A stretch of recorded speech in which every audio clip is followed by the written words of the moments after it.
是花甲嚣张！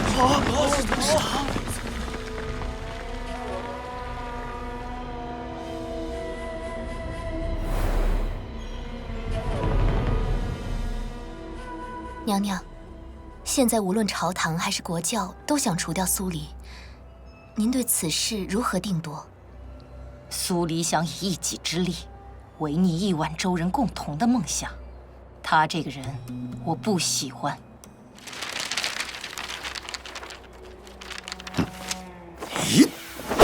娘娘，那陈长生呢？放心，陈长生不会有事。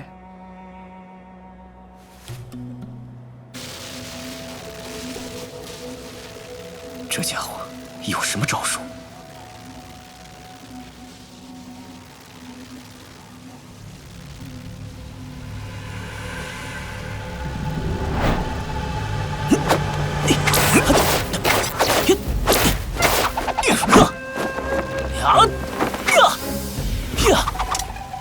慧心，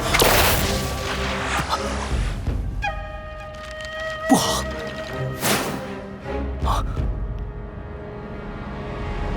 来吧，一死又何足惧？你，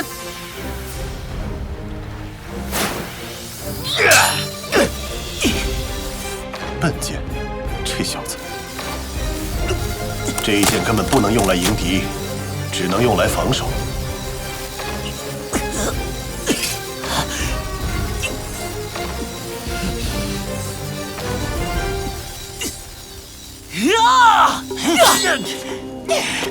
了不起，居然能挡我一枪！秋山学不会这一剑，我那丫头没学会，就连我自己都没学会，这小子就会了。你可真够笨的，干嘛不走？我走了，你怎么办？黄之伞可以抵抗巨星境强者的全力一击，你刚才为什么不把他带着？我忘了。哎呀，真是太笨了。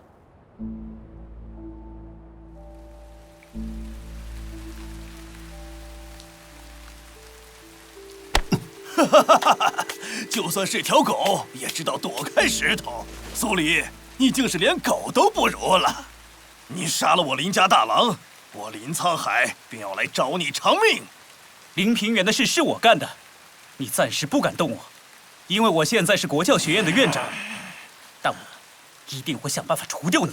你和苏黎这条老狗又能奈我何？麻烦诸位让一让。苏黎，你就是只老狗！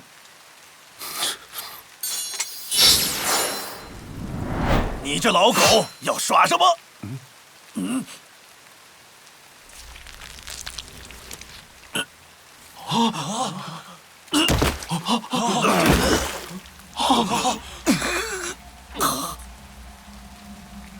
我这数十天，也就攒了这一剑。快当先，恩仇不记，佩服佩服。看样子确实不会再有人来了。你看，终究事实证明我才是对的。除了你这种笨蛋或者说痴人，谁会无缘无故的帮助他人呢？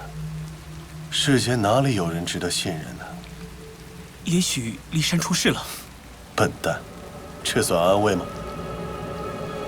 苏黎，明年今朝就是你的忌日。苏黎，看枪！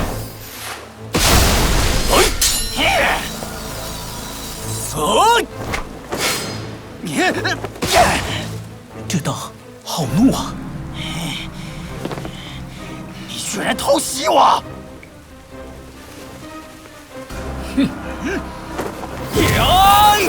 哼！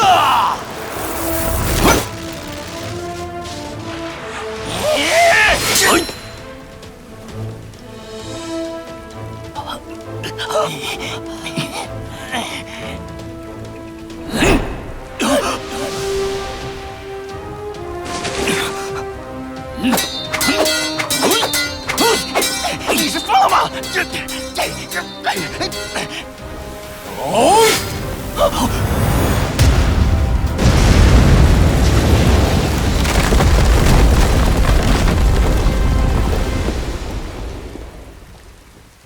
逍遥榜第1，天良王破。你为什么要救他？你们为什么要除掉他？因为我不爽他。你不爽他，所以要除掉他。我不爽你们，所以我不让你们除掉他。走吧。就这么简单。前辈，你看，终究还是有人愿意帮助你。痛啊！进城之前我就说过了，那2头毛鹿先别急着放走，你偏不听。赶紧把那匹马拉过来。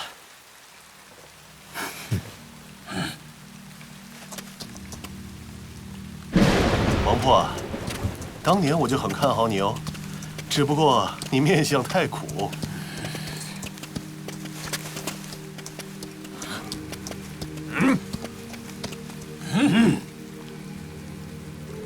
苏黎，别走！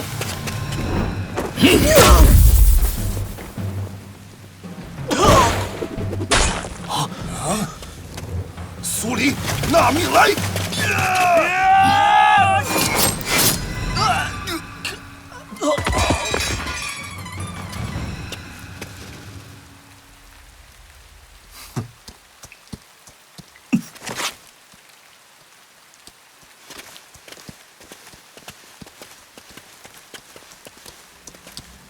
王破，天下已无苏黎容身之所，你又能带他去哪里？送他回骊山。就算回了骊山，又有什么意义呢？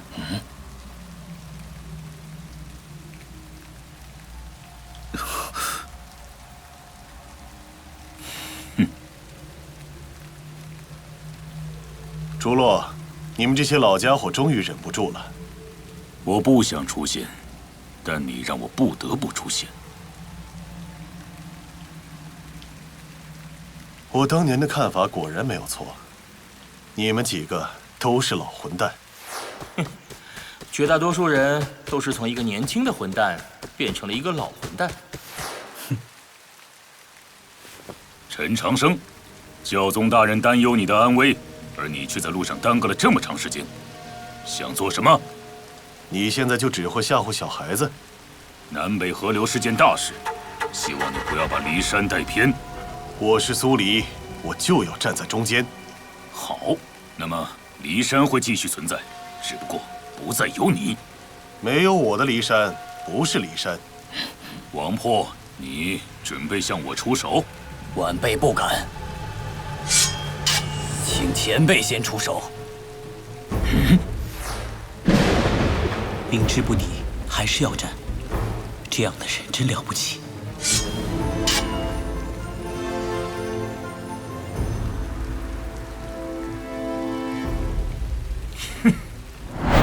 可惜了。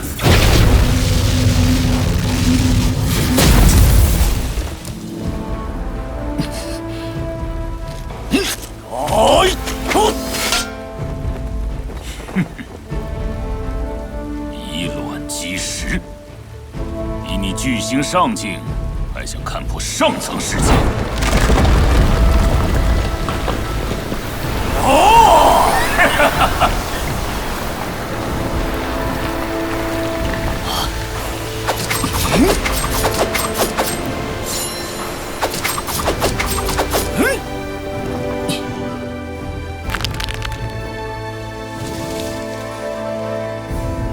好招，你输了，输给这样一个晚辈，不丢脸吗？想不到你还没有修至巨星境最巅峰，便能窥到神圣领域的边缘法则。但现在该我出剑了。居然想借势除掉可能威胁到自己地位的晚辈，朱洛，你真没出息。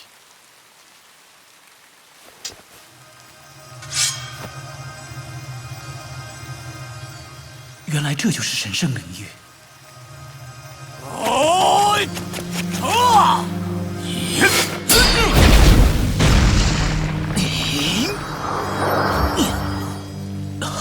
王破竟以巨星上境，破开了朱洛的空间壁垒。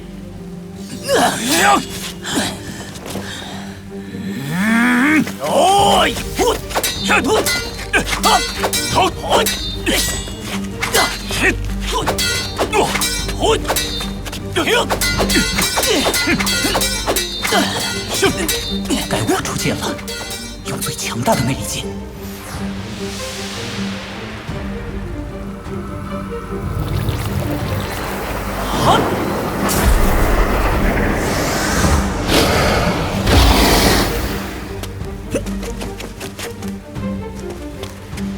刘青，你终于出手了。中计了，前辈有危险！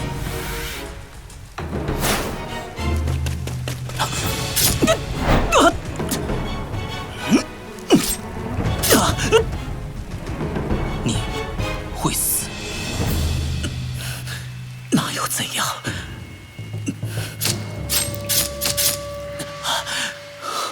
还好没有散发异象，我不会让你过去的。陈长生，你真是个麻烦，快让开！分身术，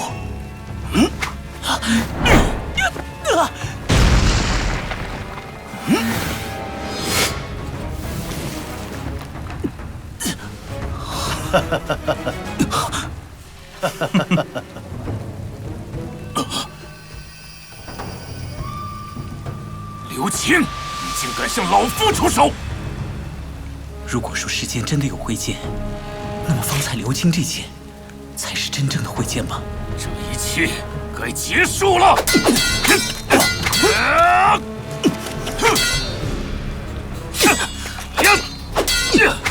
刘青，你竟然敢露出自己的底细，就不要怪老夫将来派人上骊山掘地3尺。我不是骊山的人，你又如何能在骊山上找到我？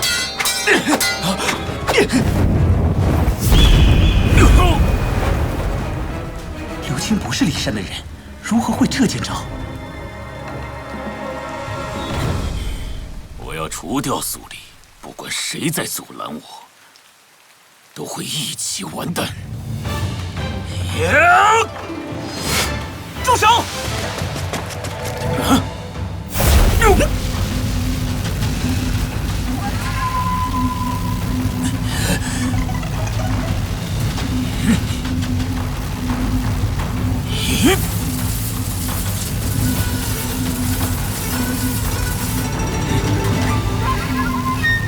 你的剑鞘里到底有多少把剑？你终究只是通幽境，只是个16岁的少年。我堂堂8方风雨，你怎能伤我？怎敢伤我？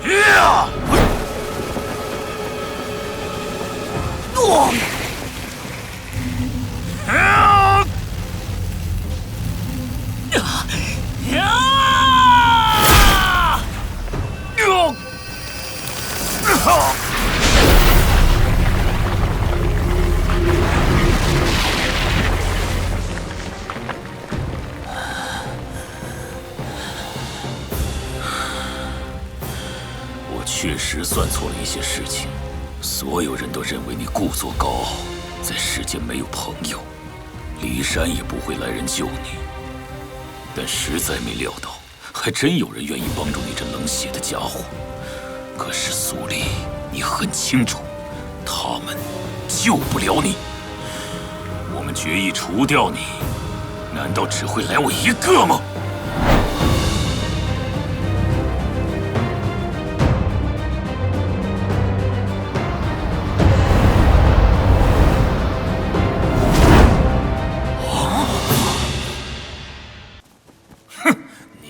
哪有什么朋友？有什么朋友？有什么朋友？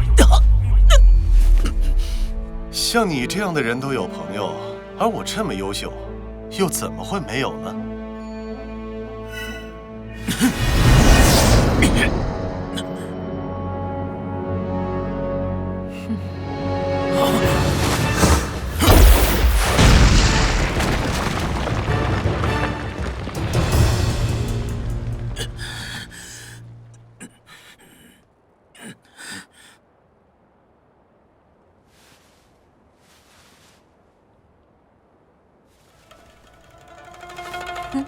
我们只是朋友吗？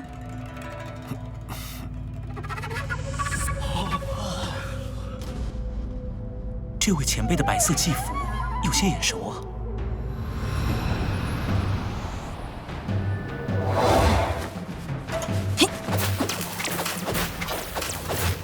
前辈竟然也有尴尬的时候。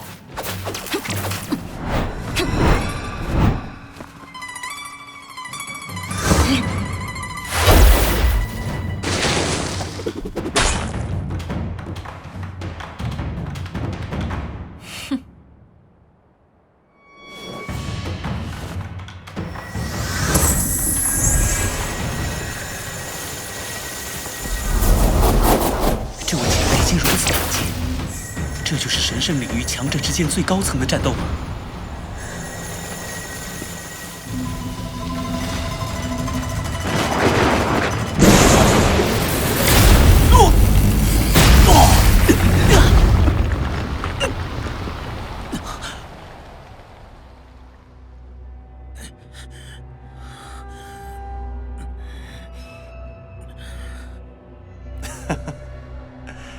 胜负已分。这位白衣女子是谁？朱洛和关新客两位八方风雨联手，竟无法敌过她。我说过，我是有朋友的，只不过他事情多，住得远，赶来需要些时间。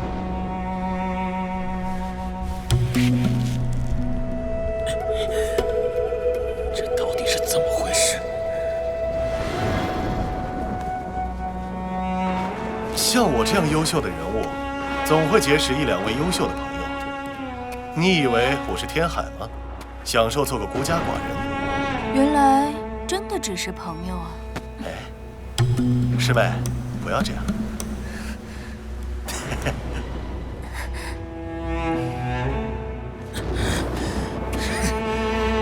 你居然和这个满手是血的狂徒狼狈为奸，怎么有资格做圣女？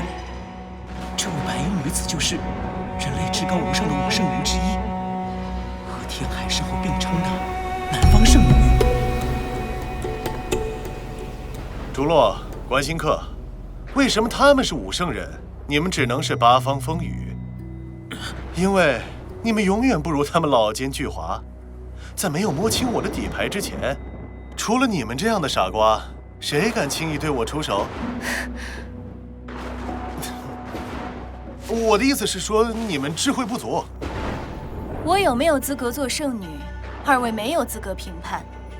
世人总说苏黎双手沾满了无辜者的鲜血，但扪心自问，你们的双手难道更干净吗？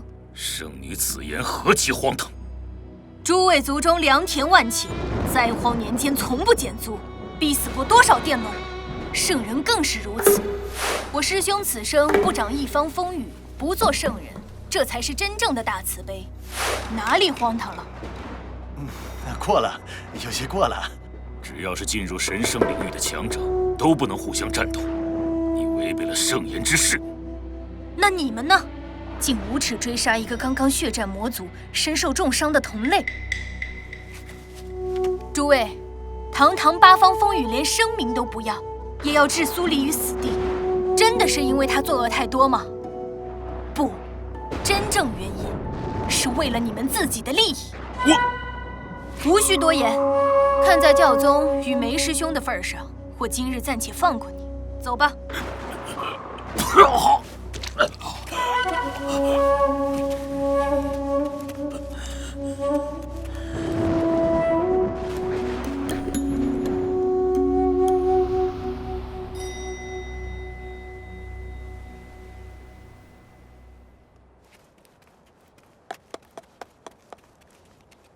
苏黎，下次你最好还能这么走运。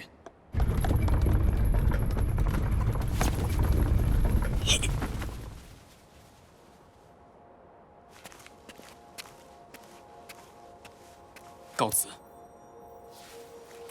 到底是为什么？我一直认为你欠我们。一开始，我确实想除掉你。我以为看到你像狗一样惨，我会很快活。但跟了你这些天，越来越觉得心里不是滋味。你带我们入行，你受辱就是我们受辱。就算要除掉你，也只能我来，他们算什么？哎呀，什么乱七八糟的！其实很简单，我明白了你当初为什么离开我们。你终究是骊山的人。当年离开你们，主要是因为太没有挑战性了。难道让我每天就想着怎么杀死魔君和黑袍吗？我们最后接的那单聊过的那件事情，不是挺有意思吗？那个女人很厉害，我劝你们不要动心思。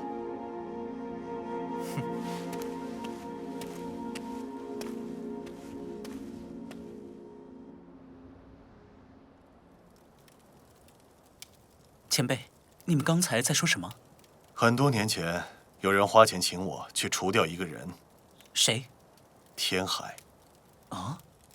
强大的女人有3个半：圣后娘娘、南方圣女，以及白帝城里那位妖族皇后，还有雪老城里那个变态。但最难接近的永远是那一个天海。那不是长生宗的长老们逼前辈做的吗？也有人试图花钱请我去做。真是疯狂。那您和刘青到底是什么关系？他进刺客这一行是我带的，他的本事也是我教的。莫非那位很受您尊敬的天下第一刺客就是您自己？我年轻的时候做过一段时间，做一行就是要把事做到极致。做刺客，我当然就是最强的刺客。那时节，真是很缺钱啊。这种自恋的感觉，好像在谁身上见过啊？师妹，你怎么来的那么晚？我被拖住了一段时间，徒儿受了重伤。徐有容，他没事吧？你就是陈长生？见过圣女大人，在下陈长生。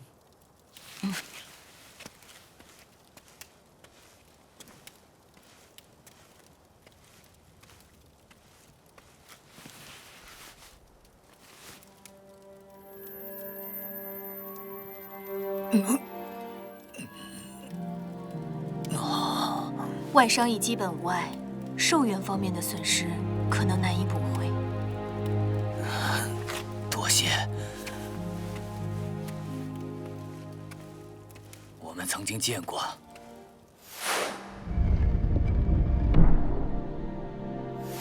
是的，前辈。你不错。哎，我家丫头怎么样了？骊山传书因无大碍。那骊山又如何了？我走得急，只知道有些问题。秋山在，应无恙。秋山君确实不错，你应该知道，你将来的对手是个多么了不起的人。他不如秋山，至少现在还不如。虽不如，亦不远矣。圣女大人、陈院长、苏先生，告辞。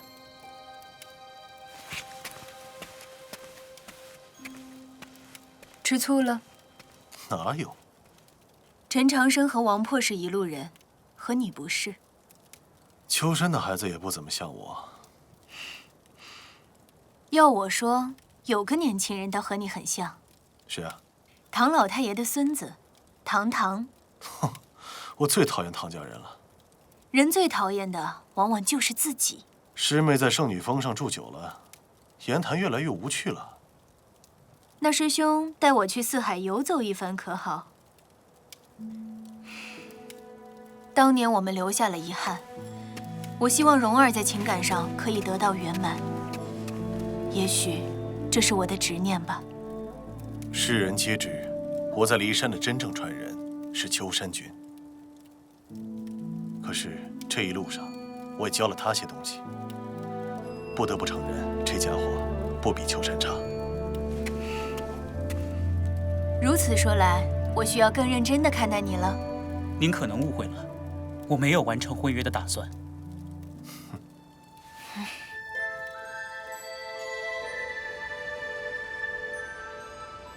对了，前辈，我赢了。从周原、雪原，再到浔阳城，这一路终究有3个人，在你最需要的时候站在了你的身前。就像我说的，人性本善。我依然不这样认为。但至少有善的一面。就像在雪岭温泉，您让我离开，不想拖累我。我只是不想你过早夭折。啊？我不觉得老的就是好的，过去的才是完美。就像你和秋山，就应该比我这一辈强。好好奋斗，人类才能在大陆上生存下去，并且活得越来越好。谢谢您的帮助和教诲。我喜欢年轻人。所以当年您放过了梁王孙和梁鸿庄，梁笑笑还进了骊山剑宗。先前在客栈，您的最后一剑也没有落在嚣张和梁王孙的身上。等等，谁告诉你那就是我最后一剑？您为什么不喜欢诛落那些人呢？那些家伙只会玩阴的，对人类来说没有任何意义。接下来该是你们年轻人顶天立地的时候了。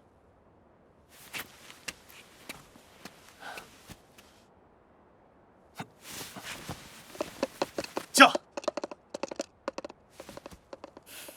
驾！驾！前辈啊，那伞是我的。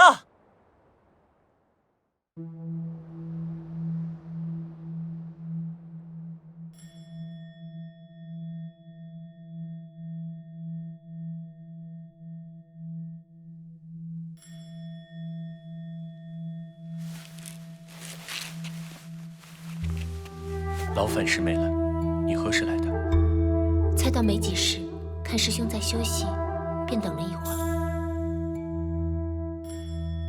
为何皱眉？有心事？过段时间，我便会回京退婚。没想到你对退婚之事如此坚决。去年使团去京都提亲的事情，抱歉了。师兄，我知道那件事情与你无关。现在可以确定的是，那个我愿意与之相伴度过修道岁月的人已经出现了。虽然他没有从周园里出来。你是说在周园？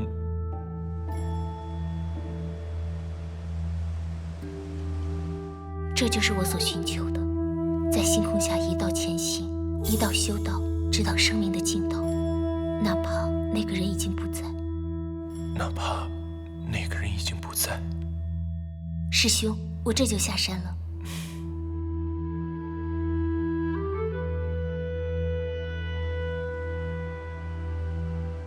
我不想你成为第二个周督夫。如果你觉得周人的嘴脸实在无耻，眼不见为净便是。哎，你始终不明白我为什么不同意南北合流这件事情。你何时又真正对我敞开过心怀？拜见两位前辈。你有时间先把你徒弟的问题解决了。他的问题比南北合流要麻烦得多，我都不知道该怎么办。什么问题？当然是人生大事了。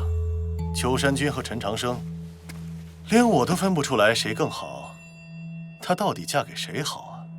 在晚辈面前瞎说些什么呢？我谁都不会嫁，回京都后我会去退婚。哦，你什么时候去京都？应该是冬至后。巧了巧了，既然你要去京都，帮我还样东西给陈长生，刚好你们认识。我可不认识他。哎，你这丫头倔起来跟你师父没两样。天海和你师父就教出来一个你，林老头那儿就陈长生一个晚辈，你们总是要打一架的。退婚可以不见，打架也能不见面吗？确实如此。按当前两派纷争的局势来看，回京都后，我与陈长生的一战在所难免。一把伞，小物件，带去很方便，不占地方。陈长生非说这黄纸伞是他的，不就是周园里的剑意选择了他吗？你把伞还给陈长生，那以后，难道我们的事你真的同意了？还在考虑中。不过，如果真有机会跟你离开这里，去别的世界看看，确实好过于在这片泥沼里闻臭气。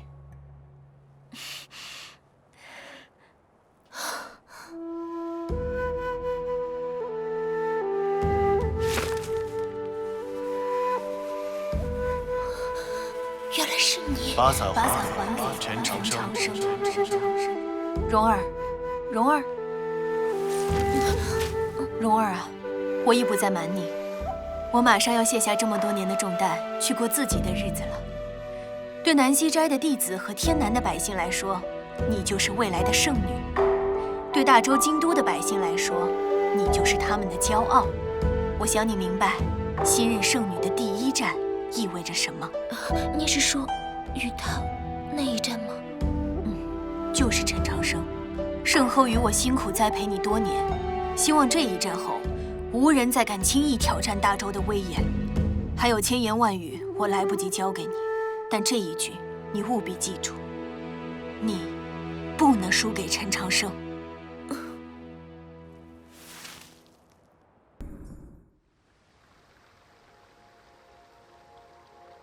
在周园里，我遇到了一位秀灵族姑娘，如果没有她，我绝对走不出周园。那位姑娘生得很漂亮吗？她很美，可最后我与她失散了。先生，我去想办法请人查查。初见姑娘，希望你好好活着，这就是我最大的奢望。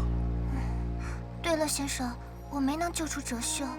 怪你了，无妨，我会去想办法。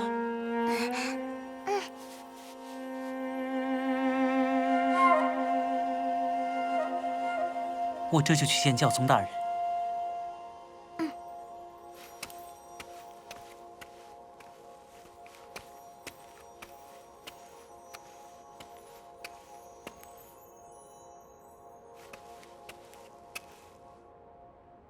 从军寨到浔阳城这一路，我做了很多违背教宗意志的事情。教宗大人应该很失望吧？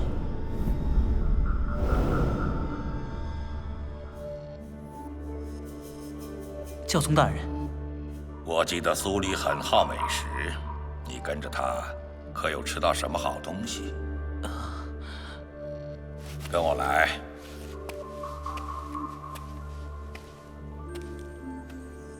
真的很难想象师兄会教出你这样一个学生。坐吧，说说周园里的事情。原来剑池就是剑海，就是日不落草原。原来那个人的坟墓也在里面。但是教宗大人，他的石棺是空的。如此说来，那些剑现在都在你的手里。是。都在这剑鞘里。这是当年国教学院的镇院之宝，后来消失于那场血祸之中。原来是被你师父带走了。我师父？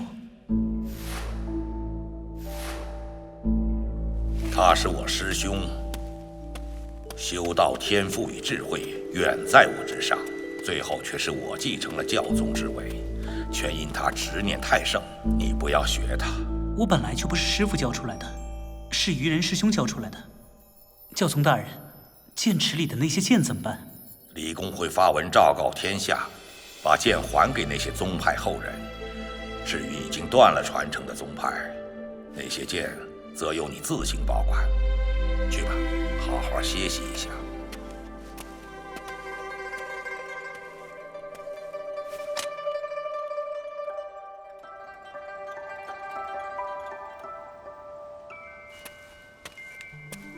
陈院长，好久不见，教书处有请。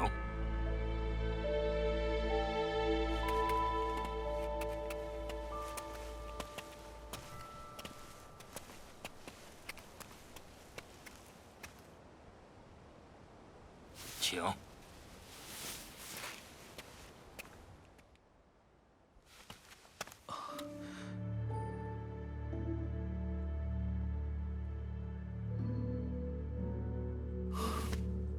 主教大人，过来，到我身边来。知道你还活着的消息，我很喜悦，同时又觉得有些难过。晚辈愚钝。明年的事情，我不知道还能否看到，但我能看到今年对你来说很重要，你要尽快的成熟起来。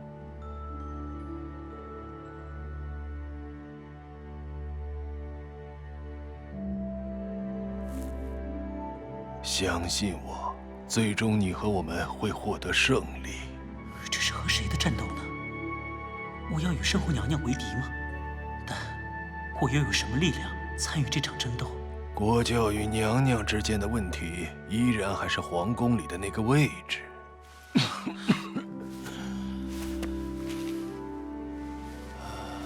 在这场斗争里，你会扮演非常重要的角色。因为我是老师的学生，代表着支持皇族的态度。不止于此。啊！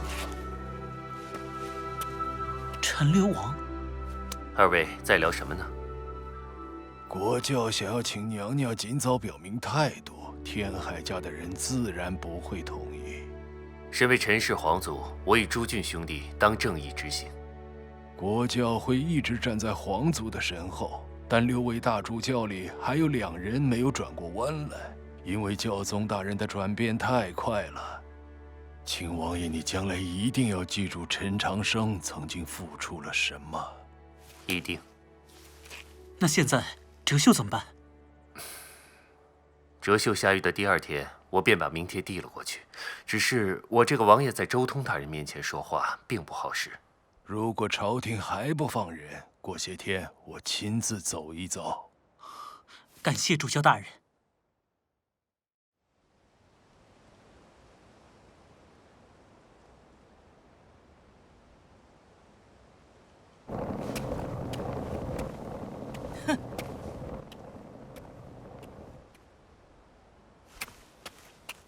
陈长生，你这个叛徒，勾结魔族的小人！停车！总算回来了。哼！天海牙儿，你应该很清楚，你家中那些长辈要你来国教学院门口叫骂是为什么？当然清楚，我现在就是个废物，废物当然要好好利用一番，博同情嘛。难道教宗大人好意思说是我天海家在打压国教学院的院长？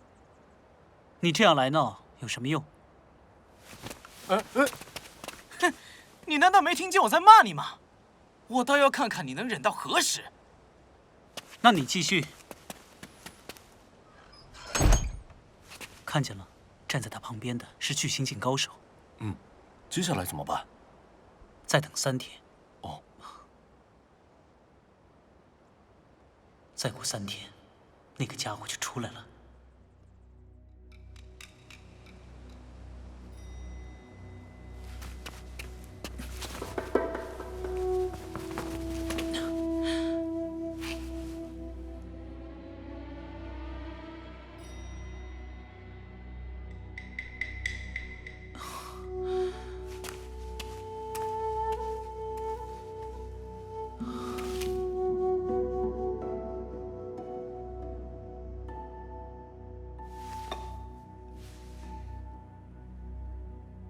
黑龙前辈的离魂还在如意里沉睡，不知何时才能醒来。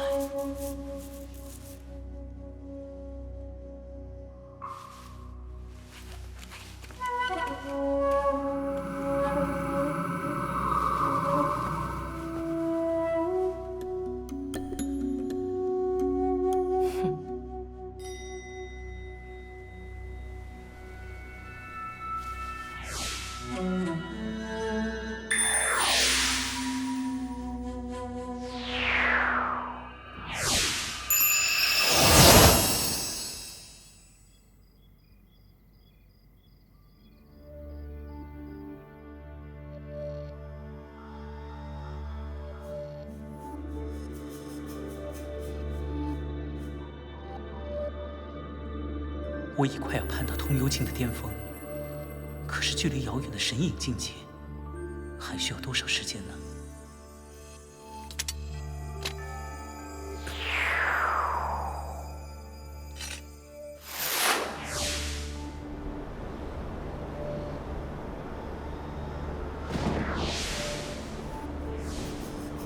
要做到如苏黎前辈和初见姑娘一般剑心通明，则唯有用万剑砥砺剑心。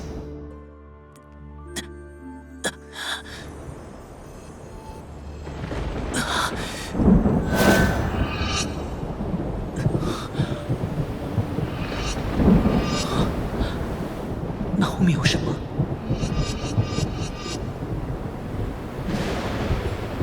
这黑色石碑有些眼熟，难道这座黑色石碑是通往周原的？难道周原还没有毁灭？那些被周毒妇抢走的天书碑，有可能重见天日了。慢着，还有比天书碑更宝贵的事。如果初见姑娘没能离开周原，那么会不会现在还在周原里？如果周原没有毁灭，是不是意味着他有可能还活着？现在就在里面，我要进去看个明白。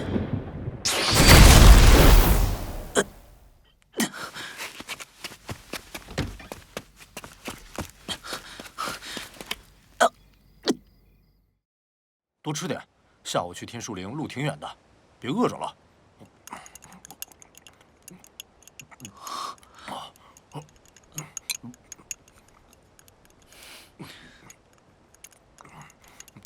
我。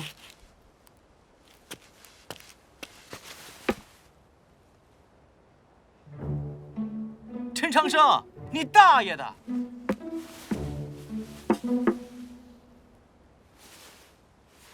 叫！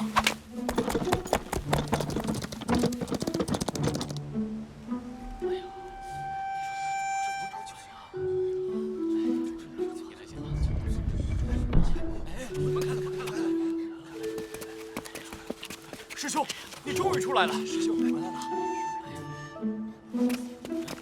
轩辕破，没事。陈长生，轩辕破，你看看是他吗？我不确定。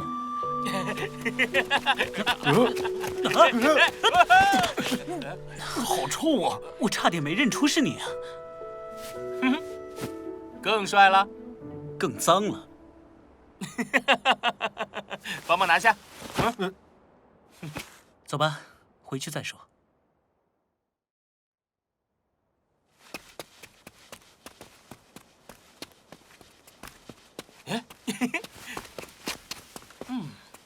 你不知道，在天书林里伙食太糟糕了，我居然开始怀念起轩辕破做的饭菜。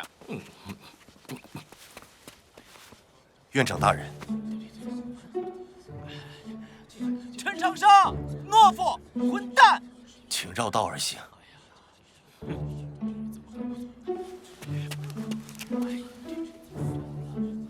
陈长生，你个缩头乌龟，在里面躲着算什么东西？有本事就来打我呀！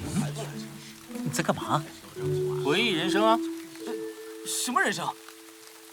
我很认真地回忆了一下人生，还真没听过这么贱的要求。我是对陈长生说的，和你无关。我不管，反正我要和你打。陈院长，帮我把袖子卷卷。我可不会跟你打，反正我是废人。你要不怕丢脸就动手好了。脸是什么？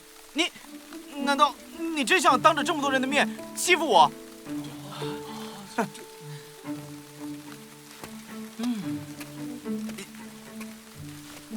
你知不知道我小时候最喜欢做的一件事啊？什么事？我最喜欢拿根棍子追着掉到河里的废物，不停地打。快来人呐！温水堂家的独尊打人了！大家看清楚了，我可没出手。哎呦！哎呀！看清楚了，我真没出手，更没下手，我是用踹的。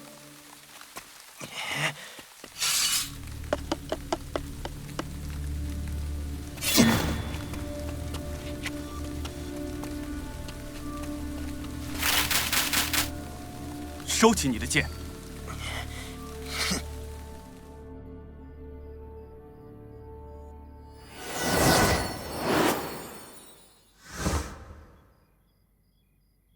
原来你也觉得他不像个15岁的少年。圣后娘娘，什么事？据报，先前陈留王也去了教书处。你想说什么？我想不明白，就算陈长生是祭道人的学生，又如何值得国教如此重视？这会不会是什么障眼法？国教行事最好故弄玄虚，何须理会？启禀娘娘，有密报。臣告退。如何？没有任何新的线索。周通大人在西宁镇也没有发现，只是青天监那位发疯的胡大人，直到现在还坚持认为昭明太子没有死。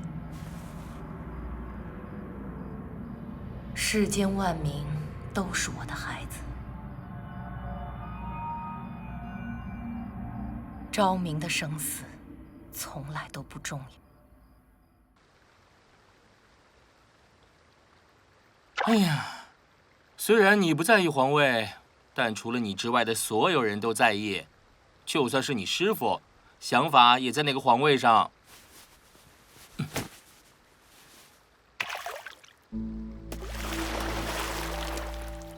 你有没有想过，我们将来有可能会变成自己现在最厌憎的那种人？那是个人自己的问题。你要明白，我们想成为什么样的人，那么我们的世界就会变成什么样。我明白了，堂堂，谢谢你。我想要成为王珀那样的人，我要像他那样活着。不要做王珀。为什么？因为要成为王珀太苦太难，而且很容易悲壮。不管我们要怎样活，最好还是不要像他那样苦。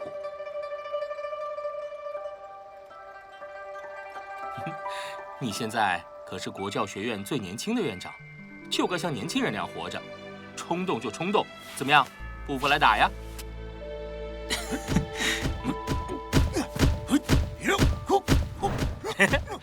你看，有精力就是要用，有力气就要使，年轻就该轻狂，想那么多做什么？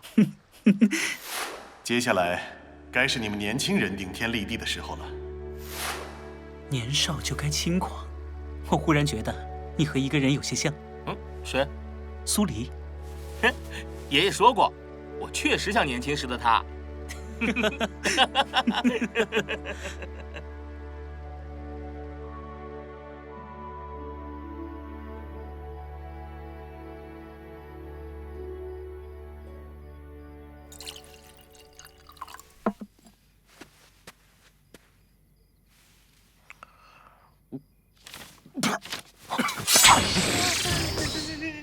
主公，酒不释口。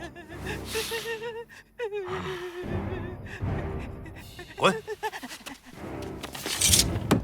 真是看不出来啊，陈长生这小子挺狠呐，让薛和胜了一只手，还有个林平原嘛，呵呵，团灭，这个人不简单呐。主公不必担心，这厮无非仗势苏黎罢了。不担心？天天在国教学院门口堵着骂街，陈长生看你一眼了吗？还害得我家雅儿众目睽睽之下又被侮辱，我真是养了一群废物。主公，要不是羽林军示众，我早就将那堂堂千刀万剐。哼，好在那两位提出朱院演武新规的盛唐大主教，始终会站在圣后娘娘这边。而雅儿就是为了配合你挑战国教学院才去造势的。这次挑战，你务必一举将陈长生击败，不能给国教学院任何真正成长起来的机会。陈长生尚未回复应战，朱门演武毕竟是同境挑战，我境界比他高，恐怕他会拒绝。蠢材！你挑战的是整个国教学院，而他就是院长。眼下除了他，国教学院还有别的人可以应战吗？主公，我明早就去找陈长生，无论如何都要逼他应战。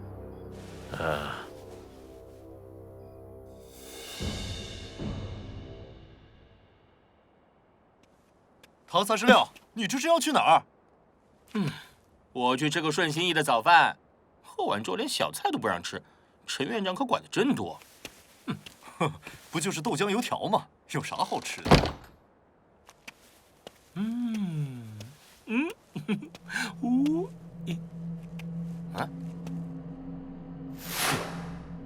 看，唐老爷的孙子，上次就是他吹翻了天海雅儿，这下有好戏看了。按照朱院演武的规则，国教学院最迟今天就要回复，是否接受我宗祠所挑战？起开！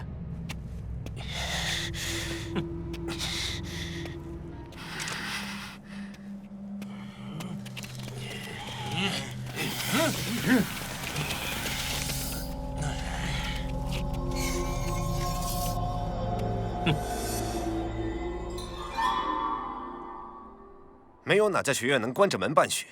再拖下去，国教学院只会变成世人的笑柄。你究竟想要和我说什么？和你说不着，我要和陈长生说。你算什么？陈院长是你想见就能见的，单凭你直呼陈院长的名讳，就能治你的罪。我们都是修道者，我们将来的敌人都是魔族，国教学院不可能独善其身。还一口一个我们，我是我，你是你，别瞎掺和。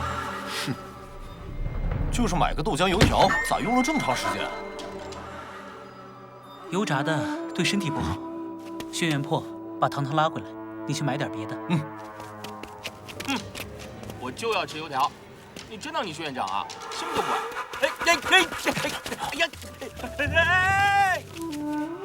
看，小陈院长出来了。可算现身了。陈长生，我宗四所。我明日有空，请宗四所选择挑战场地。你是说，我代表国教学院接受你的挑战？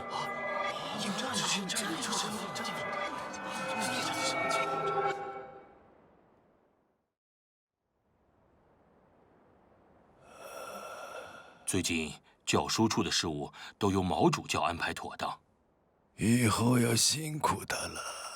另外，陈长生已经代表国教学院接受了挑战。四大房又忙起来了，大家纷纷下注，百花巷口的那座凉棚也大起来了。是吗？真热闹。没事吧？哎呀！明天是大潮逝之后，陈长生在世人面前第一次展示实力和境界。他经历周原、魔域、血缘、南归，本想看看陈长生现在究竟到了哪一步，可惜呀。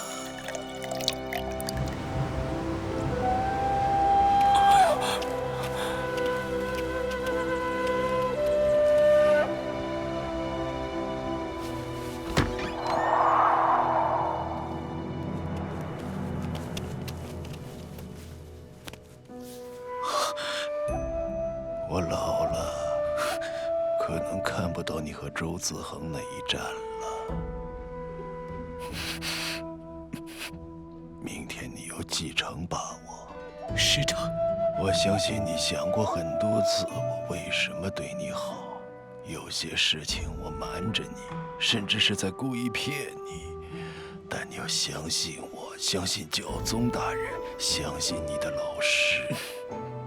很多事情的真相与表面看起来并不一样，但最终的目的地从来没有变化过。就像我们对你的安排，将来你会觉得不满甚至愤怒，但记住，要看最后的结果究竟是什么。我相信无论如何都不会对你有坏处。只要结果是好的，那么中间的过程与手段并不重要。这究竟是论心还是论行呢？我还能问眼前这位老人吗？主教大人，您一定会看到我战胜归来。您就在这里等着我的好消息吧。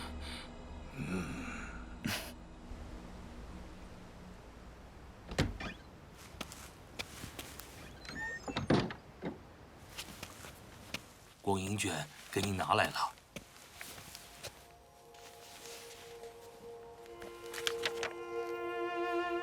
商院长真是个了不起的人。哦，有意思。我很好奇，将来道藏里下一任教宗的生平会是怎样记载的？您看明天一战到底谁会胜啊？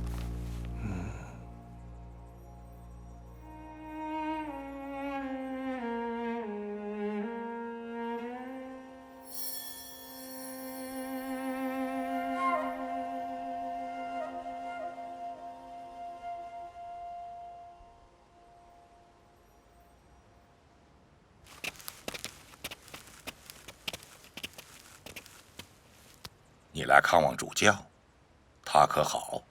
是，主教休息了。教宗大人，其实有个问题困扰了我许久：您为什么会忽然改变对圣后娘娘和皇族的看法？改变了对这个世界的看法？世界在变，看法自然也在变化。我还是不懂。像我们这些老人，有时不介意使用一些手段，是因为我们清醒地知道自己的责任。责任？活得越久，责任越大。为此，我们可以承担污名，可以不计代价。当年我与你老师为敌，现在我与娘娘为敌，都是这个道理。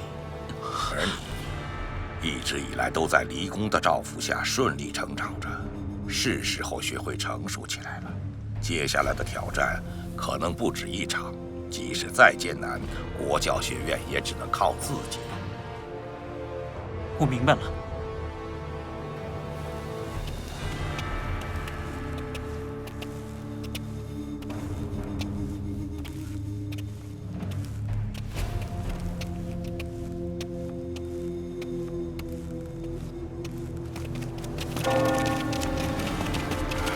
陈院长，梅主教他魂归心海了。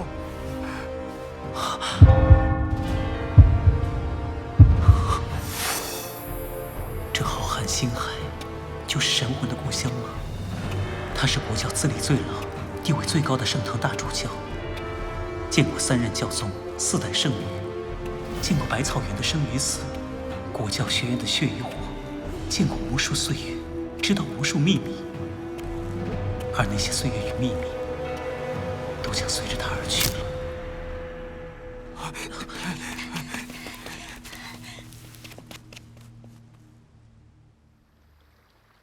先生，你不去吊唁吗？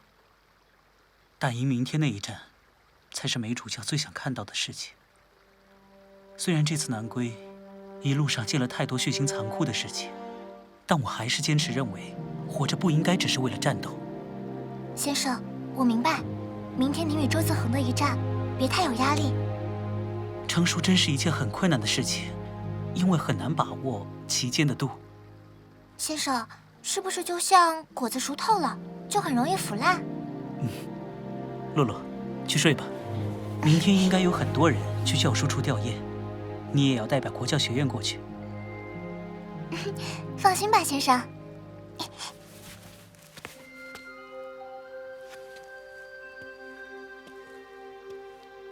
一路走来，我只想要活着，但为了活着，战斗就不可避免。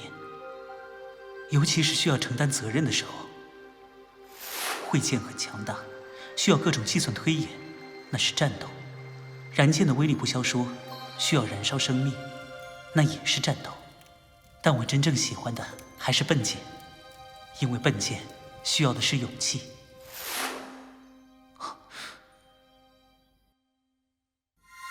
主教大人，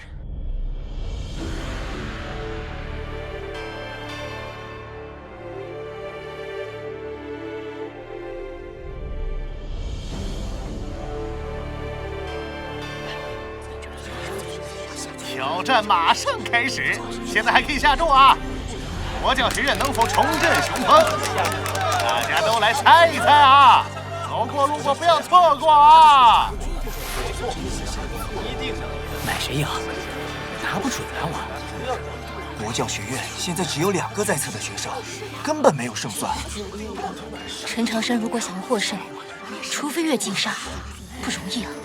昨夜听天机阁的知客讲，小陈院长即使面对朱洛大人，也没有后退一步。周自恒也不过是巨星境，谁说一定会赢啊？拜托你拎拎清，巡阳城的时候，陈长生身边有苏黎和王破在，现在可是单对单。要认为陈长生能赢，就去压国教学院胜好了，到时候可别后悔。唉，1赔11，这实在没办法压国教学院呀。大家别走啊！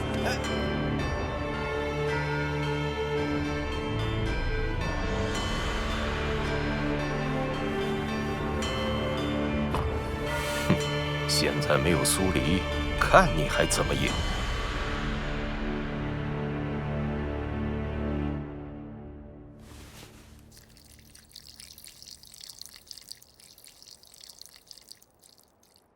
好了。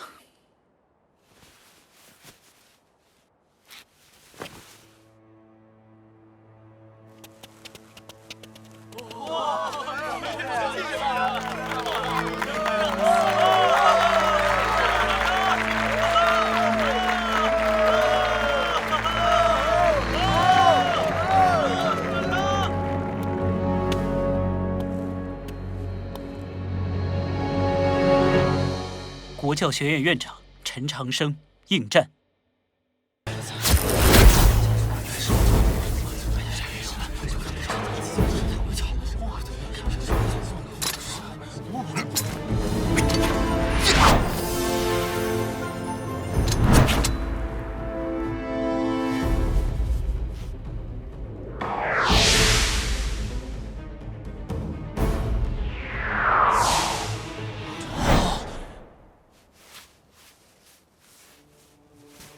好剑，师兄，到底谁会胜啊？陈长生。周子恒孤舟一剑天外来，气势果然磅礴，而陈长生的那一剑就是一字。如果庄师弟能够明白这一剑的道理，也不会。这一年，这一剑，陈长生应该至少练了10000次。你对陈长生的评价很高啊。既然注定会是对手，所以评价更应该冷静客观。不管您怎么想，令郎幻羽终究是我的师弟，我总要替他做些事情。看来你和陈长生在主持大会必有一战了。魔族随时可能南侵，我会去永雪观，所以在离开京都之前，我还要去亲自见他一面。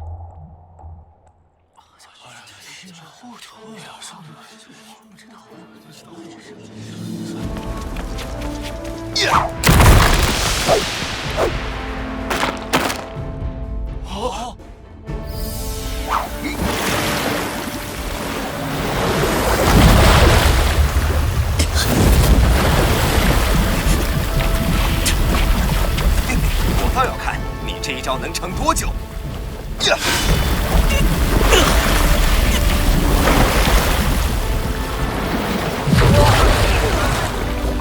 竟能应接我这么多剑，还没有被震伤。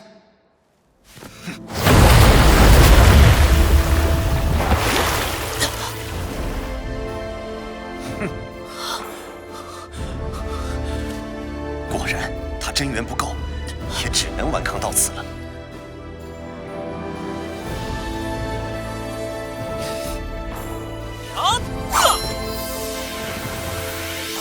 原来陈长生已经掌握了整场战斗的节奏，从第一剑起，就算死了周子恒所有的退路。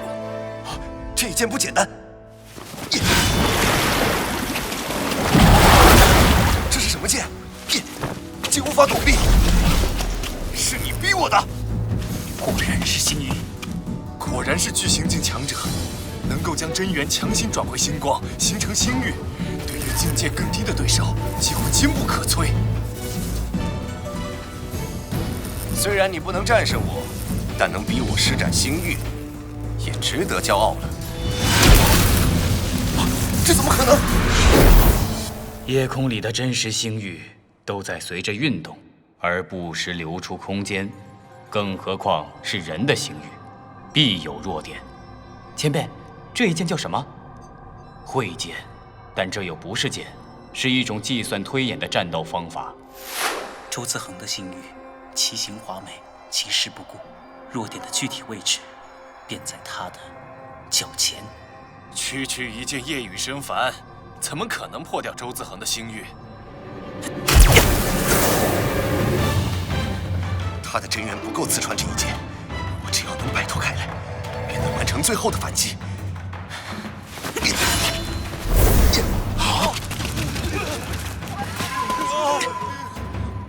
噎食不服。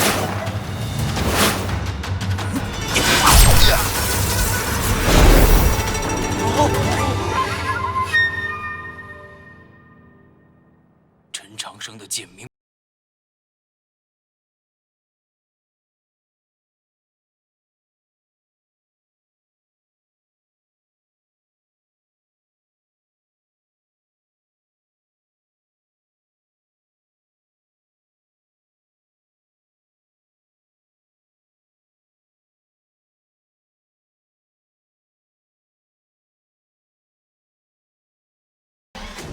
到底用什么剑法破了我的星域？这是苏黎前辈传我的剑法。原来陈长生用的是苏黎的剑法。苏黎剑道第一。原来如此，不然你怎么可能越境胜我？不，据我所知，能在通幽境里胜你的，至少还有5人。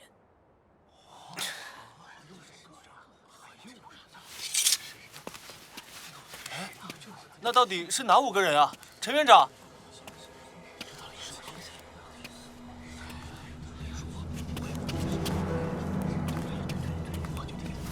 嗨。不够，剑如其人。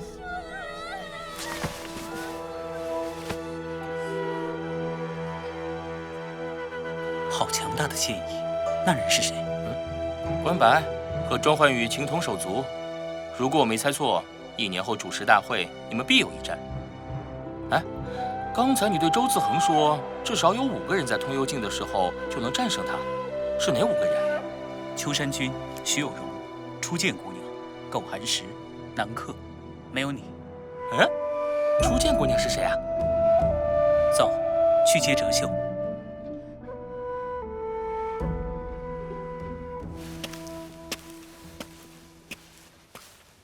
参见娘娘。历届天机阁、青云榜、点睛榜、逍遥榜都由您亲自审核，已属繁忙，此次又劳您进京。老朽上算星辰，下算江河，从无算错，唯此小能耳。那个人，你推算的如何？回禀娘娘，他确实是陈氏皇族后人，老夫看不出他的真实年龄。辛苦了。狼牙山的风景不错，以后有机会我去做客。臣告退。娘娘，天机老人这一眼便值一座名山。从此大周不再是狼牙山的主人了。陈氏皇族，年龄不明的少年。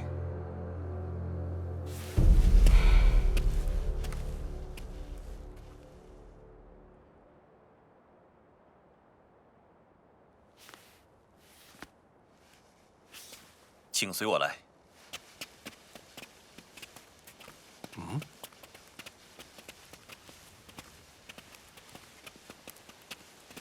请在此等候。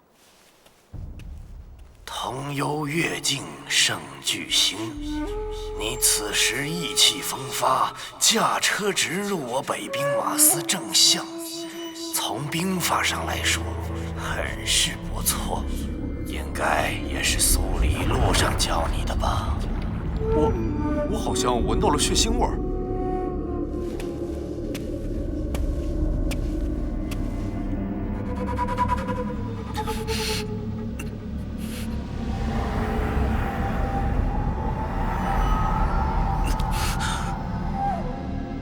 是幻境。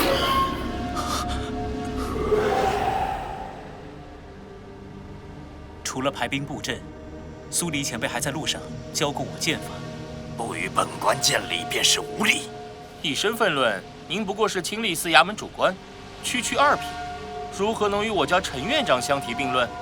若要见礼，当然应该是大人先。便是你父亲，也不敢这般与我说话。所以爷爷说过，我父亲不如我。如此说来，倒真应该是我先见礼。不知陈院长今番前来有何贵干？沃夫哲秀是国教学院的学生，我来接他回去。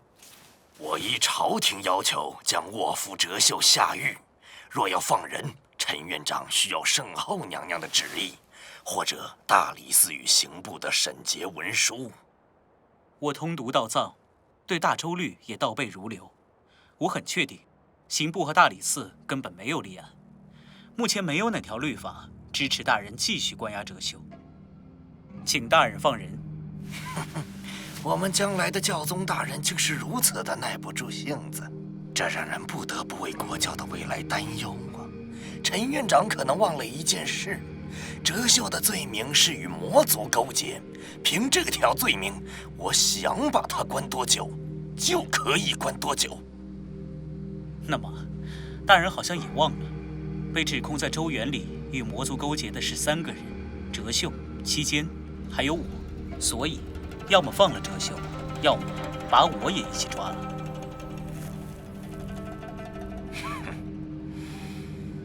你这是在威胁本官？就是威胁你了，怎样？如果你不准备放人，我就抢。这里是大周戒备最森严的地方，你们可以试试。大人，请留步。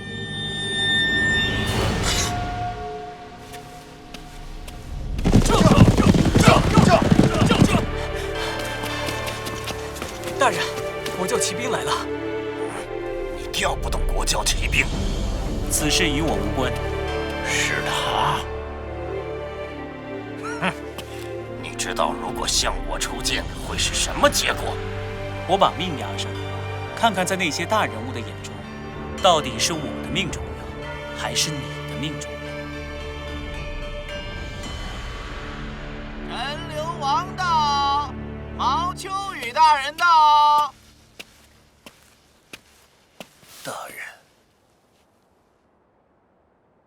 大人，陈长生的命真的很好，堪称贵不可言。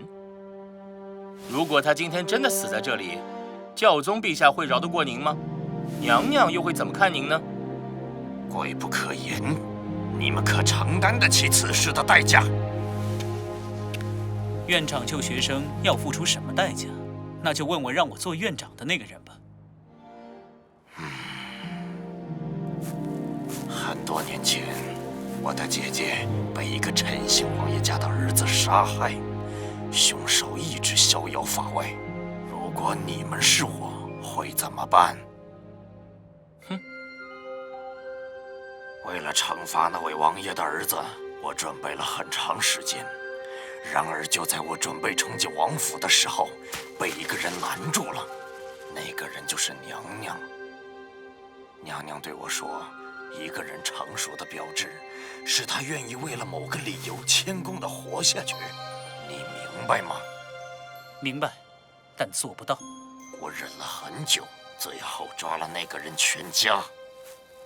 娘娘说的确实是对的。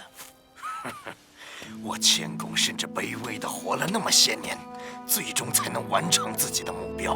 我想当年那个准备冲进王府的你，要比后来的那个你更好。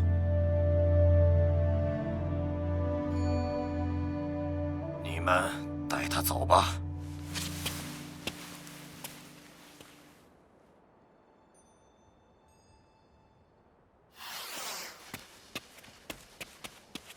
哲秀。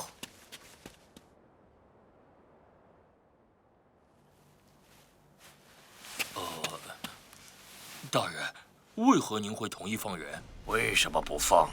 我本想看看离宫会有什么反应，但教宗陛下这样的圣人实在难以算计。不过，我算是亲眼看到了陈长生是个什么样的人。我还以为您真的被他感动了。感动？本官从来就没有姐姐，谁能感动我？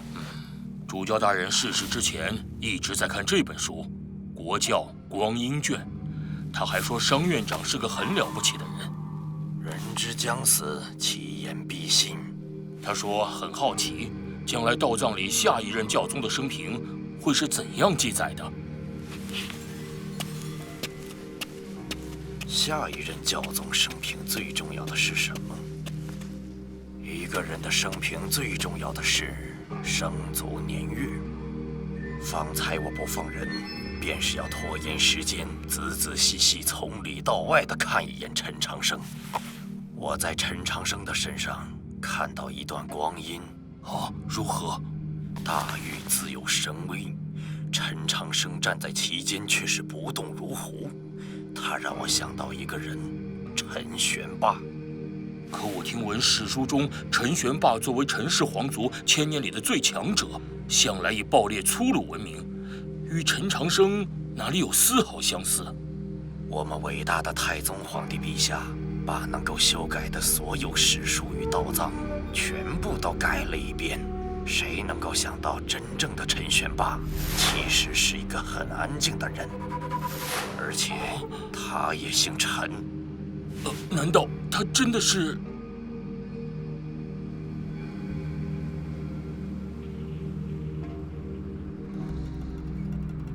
娘娘一直在查当年宫中的那件旧案，昭明太子真的有可能还活着。商贼在西宁镇带走的那个徒弟，年龄倒是对得上，天残地哑，与传闻里的也更契合，就像是用来欺瞒天道的手段。真正的那位，可能早就已经被商贼用溪流点改了寿元。可是，为什么那些人要把陈长生送到京都来呢？难道他们以为可以一直瞒下去？只要昭明太子还活着，娘娘的逆天改命就还没真正的完全结束，必须把这个人的存在磨灭掉。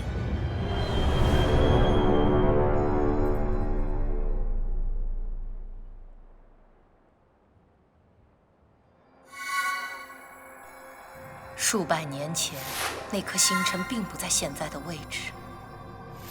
昭明，你还是来了，你就是我的天道报应吗？来试试看吧。钱我现在没有太多，但我有很多剑，除了圣女峰指明的斋剑，其他你随便挑吧。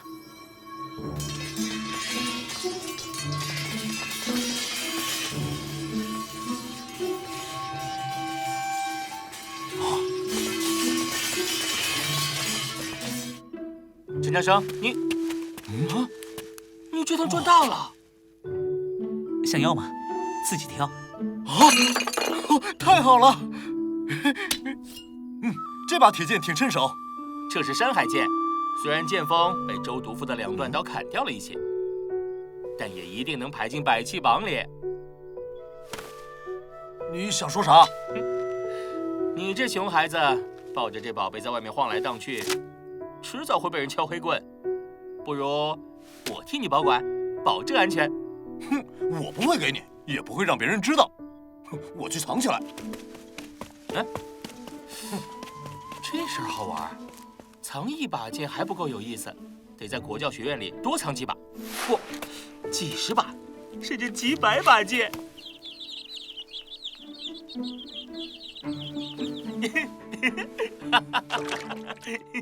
你真是唐3岁。不是说让我先挑剑吗？你想要哪把剑？你确认就要这把？是的。可是这把剑的来历，将来可能会惹出一些议论。周通既然说我是魔族奸细，那我当然要用魔族的剑，我就要这把魔帅奇剑。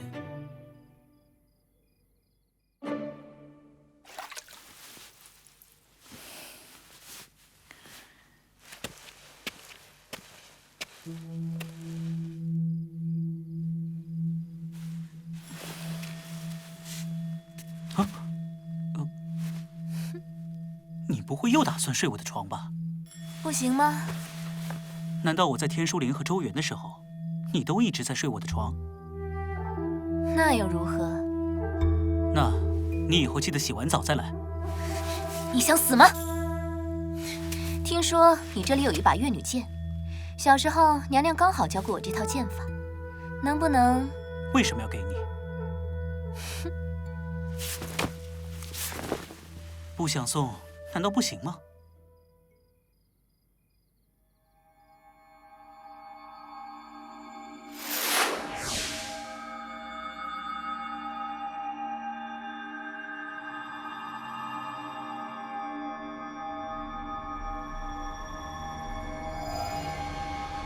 木鱼山峰，这里真的就是周原吗？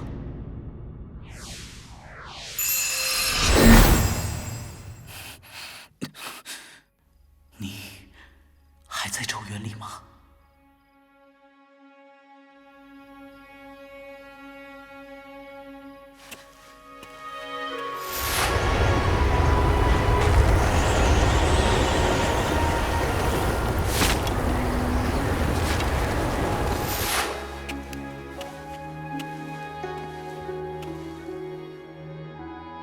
这是挑战书，你确定可以吗？没问题，交给我。能有什么办法呢？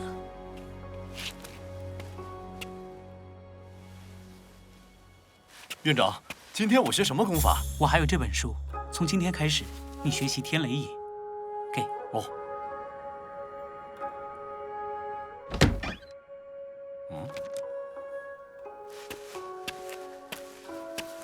那位离宫副院的教习水准如何？同游巅峰，年龄很大，有些压箱底的搏命手段。和对方约的是什么时候？已经打完了。你只是通幽上境，打得过吗？什么意思啊？陈长生能越境挑战巨星，我连个糟老头子都搞不定啊！完好无损。看来是真的没有受伤。那最后是什么情况？我砍断了他一只手，中了些。总要让对方付出些代价，不然挑战性每天都有怎么办？这样一直打下去，如果你出了闪失，他们就敢断你的手。擦擦，但别擦血。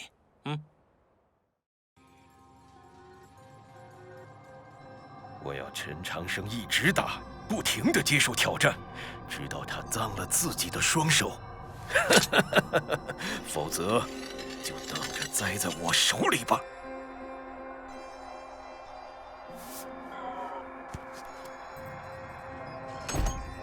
怎么没人出来啊？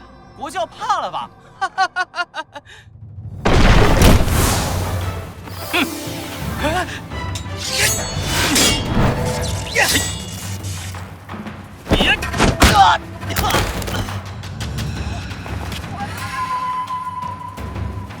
下一个。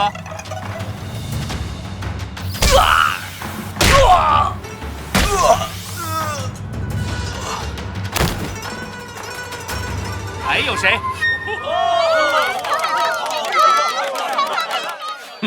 岂有此理！能代表国教学院出战12场，连胜不败，真是了不起。师母老板，点击榜第27位。完了，堂堂绝对不是他的对手。天海家一年给你3000两白银，我给你银票3万两。哦，这个世界上还有很多比钱更重要的东西，你懂的。难道国教学院想要认输？国教学院又不止我一个人。当初你说你能够解决，就是用钱来解决。你行你上啊！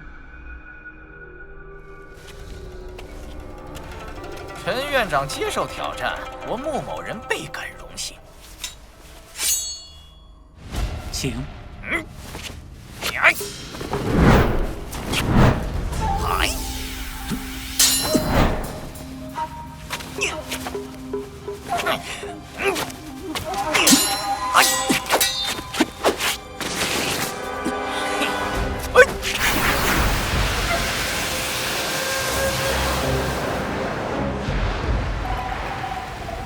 有毒，但好像对我没有影响。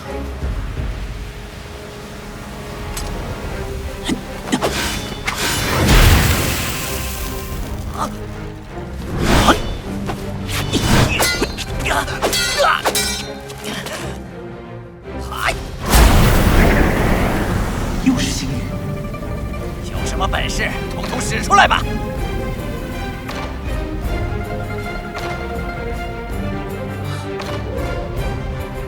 就是那里。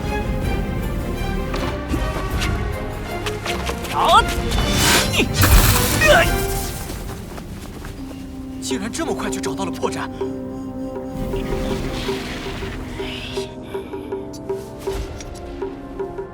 软甲，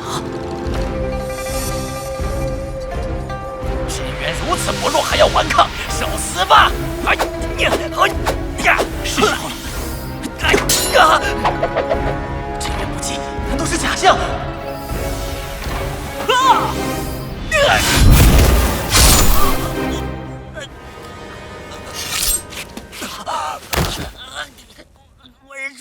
我认输了。一群笨蛋！陈长生怎么可能破了6域神甲？他的真元怎么可能如此强大？都是废物！青年百器榜真的要换榜了，而且陈长生依然没有伤人性命。这儿的菜味道真不错。哎，快看，那3人就是国教学院3杰。什么呀？小陈院长和唐公子还差不多，那个雄狮的家伙怎么能算？哎，你别小看这个轩辕破，哎，他用星光法赢了好多场呢。我实在不喜欢最近这些天的生活。你不让我下重手，那些挑战的人自然一个接着一个来。可是，如果就这样一直战斗下去，反倒更像是在帮助我们成长。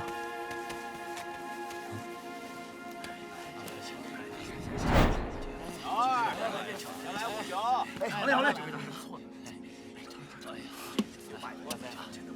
许大人，小二，过些天蓉儿要回京，找时间来府里吃饭。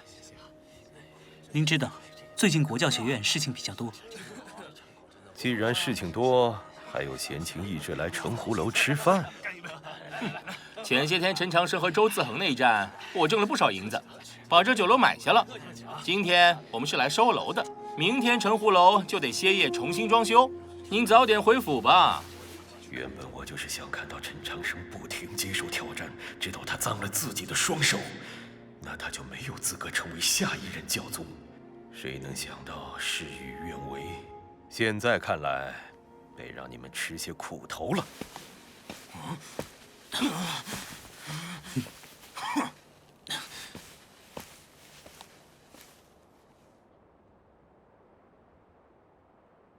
刚刚那位是谁？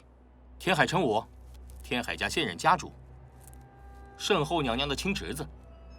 如果将来娘娘不想把皇位还给陈氏皇族，他就最有可能成为大周的下一任皇帝。陈院长，请您过目。啊，全都是挑战书，足有40多份。前脚刚顶撞了他，后脚挑战书就到。你不让他吃龙虾，他就要我们吃苦头。先生，先生，哎，快哦！先生，出什么事了？殿下，殿下，城湖楼从明天开始就要歇业了，我们把他家存着的蓝龙虾都吃掉吧。嗯，到底怎么了？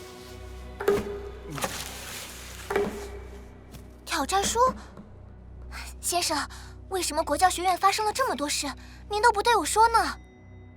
你是妖族公主殿下，将来要率领800里红河，无数妖族子民，我不能让你站队。可是，我也是国教学院的学生啊。对了，国教学院的学生每个人都有一把剑持的剑。哲秀他们都挑了一把，你也挑一把。另外，我还想给你准备一个小礼物，如果最后我能弄到手的话。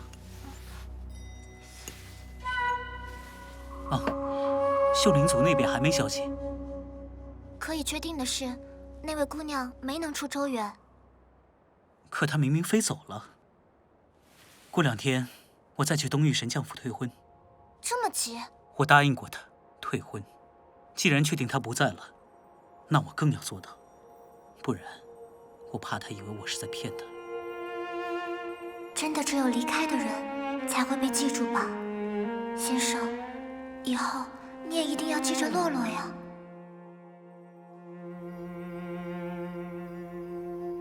还要继续观察几天。堂堂，你到底为什么要惹天海成武？你在谋划什么？我的应对方法叫水淹七军。先前听说国教骑兵又抓了2批想闯进国教学院看风景的外地游客，这件事给了我启发。既然有人想进来看，我们不如直接招生。而且这只是开端，不要忘记，以后你是要做教宗的。教宗，不好当吧？不管好不好当，国教学院就是你的根基。此后数十年里，这座学院里走出去的教习与学生，都会被视作是你的人。那你呢？你想做什么？为什么最近变得这么认真？为什么要帮我？我不是在帮你，我就是想放肆痛快地玩一把。等将来人们提到我时，除了唐家家主的身份，还会提起数百年前是我和你在京都让国教学院重新站了起来。那我就觉得很痛快了。我会努力的。成交。所有的年轻人都喜欢说奋斗，但不是所有的年轻人都明白这个道理。因为某些原因，本来我就会努力成为世间最强大的那个人。那么，这是顺便的事情。顺便这个词用得很好，我很欣赏，显得淡然，特别不在意。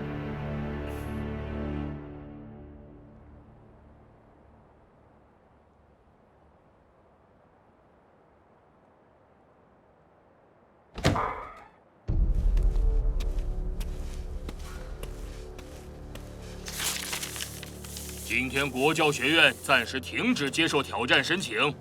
另外，国教学院今天正式开始招收新生。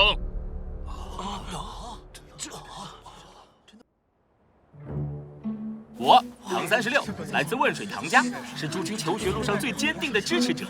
我们不收学费，还给津贴，当然只限今年这期，以后没门。这岂不是在买学生？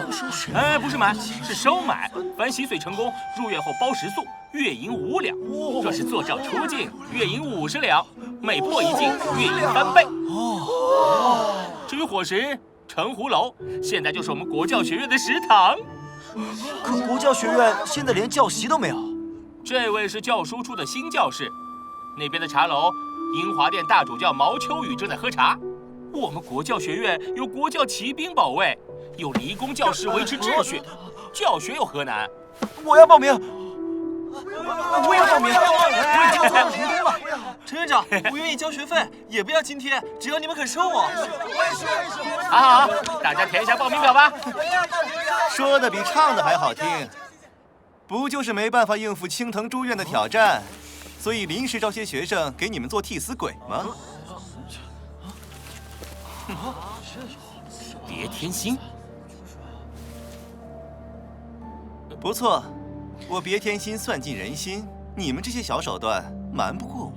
把世界想象的太阴暗，只能说明你自己太过阴暗。难道国教学院不会让这些学生出战？这是真的吗？国教学院的学生当然要替国教学院出战。啊！你们可都听到了。但我以教宗大人的人格发誓，他们绝不会因为诸院的挑战而受到任何影响。刀剑无眼，你凭什么保证？我坦荡君子，不做暗事。哼，假装清高，被我揭穿了险恶用心，很愤怒吧？哲秀当初也不过是我的手下败将，你和陈长生准备什么时候败给我？不愧是算尽人心的别添心，你能不能算到我接下来会做什么？你个混蛋！你敢骂我？他的话，也是我的态度。哼，你说那4个字之前，难道没有打听过我父母是谁吗？八方风雨就很嚣张吗？麻烦你睁大眼睛，这里是国教，别拿你父母来说事。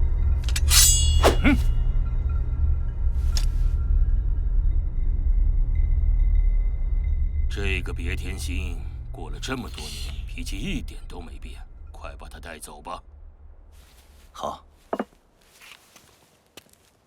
陈长生，你给我等着！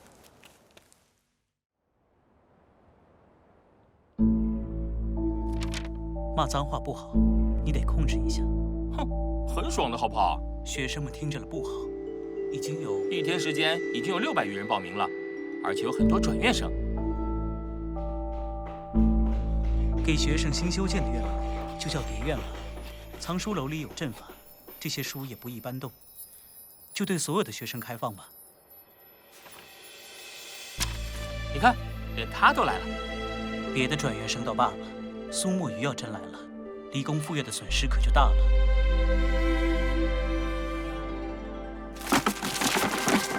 你说，这100多场挑战，我们能应付吗？当然不能，不然我们招这么多新生做什么？最好还是别打，我担心会有损伤。没有经历过战斗，他们怎么能够快速成长？再说了，主要还是看你怎么因材施教。那我们先挑选一下，然后选择相对应的出战学生，做单独指点。那么，我现在要做的就是提前推演，将这100多场对战变成一场战斗，战斗的剑便是国教学院里的所有新生。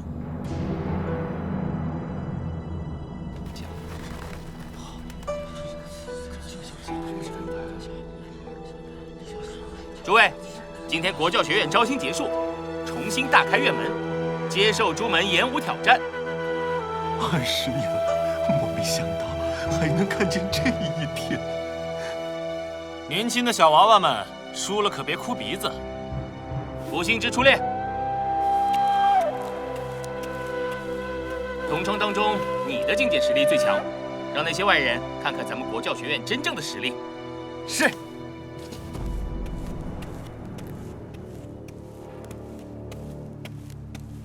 让一位新生来打越境战，未免残酷了些。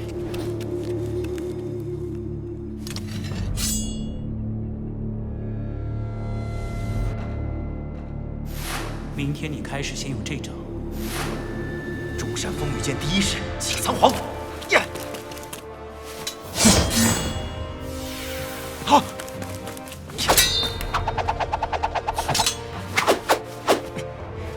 果然和陈院长推算出来的位置一模一样。这是第2剑。啊！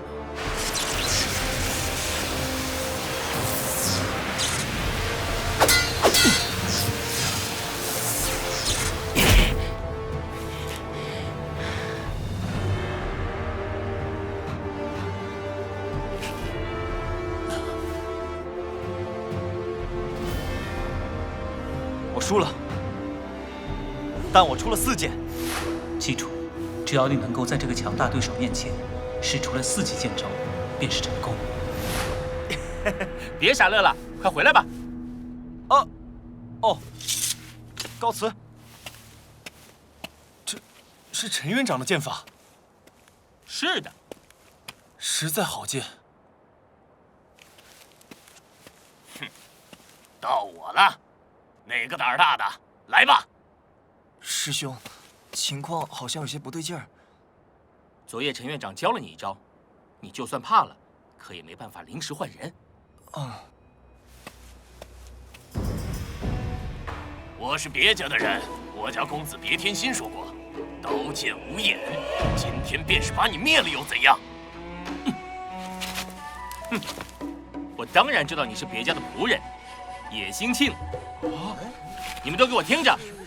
如果有人真想把事情弄大，我堂堂的问水剑绝不认人。这场我来吧。是啊，可以啊，苏墨雨，居然通幽中境了。多谢夸奖，只是一般。苏木鱼什么时候成国教学院的学生了？这一场应该我来打。哼，好啊，他的功法是莆田星河流，是诡异阴狠的路子。你就用陈长生你的应对方案来打。打到他家少爷都认不出来。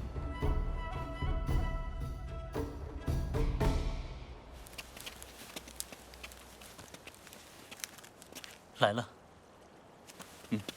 好久不见。现在可以说了，你为什么要来国教学院？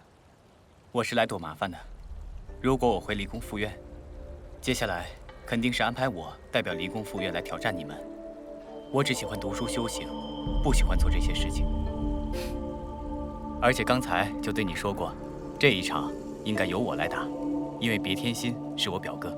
那别样红是我舅舅，吴琼碧是我舅妈，舅妈很护短。如果别天心真和你们打起来了，她一定会来京都。哎，不必了，你赶紧给你舅舅写信说这边一切都好。放心吧，不然舅舅怎么会让我从天书林里出来进国教学院呢？八方风雨，恩爱夫妻，原来也各有心思。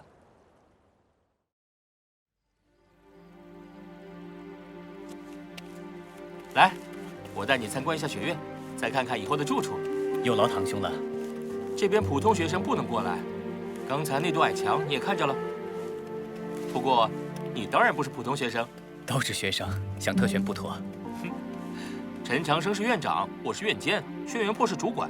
哲秀的位置已经安排好了，但叫什么名字还没确定。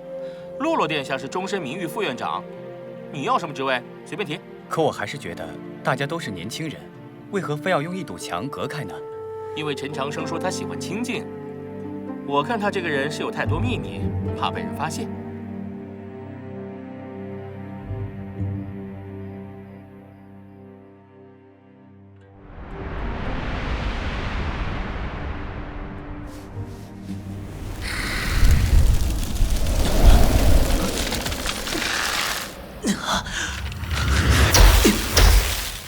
以后别开这种玩笑了。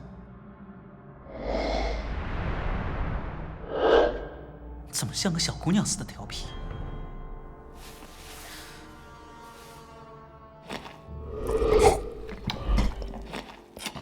前辈，初次做赵，我死里逃生，一定与您有关吧？你确定想要知道答案吗？我想知道答案。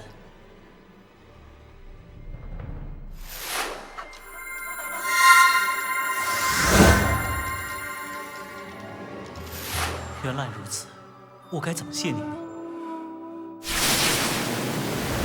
你得了我的龙族出血，居然还问如何感谢我？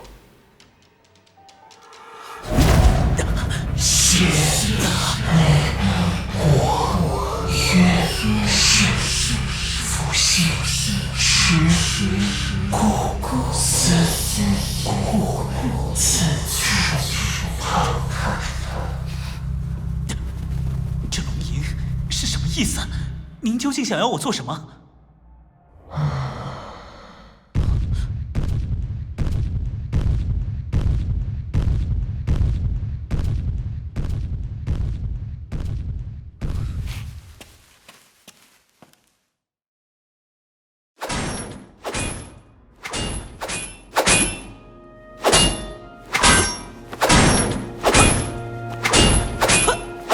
歇歇吧，以你现在的境界，不可能。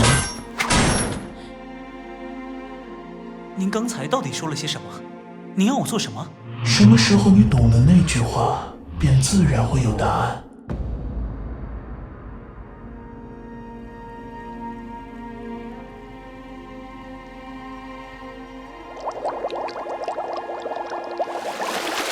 一会儿得去给哲秀采点草药。又是他。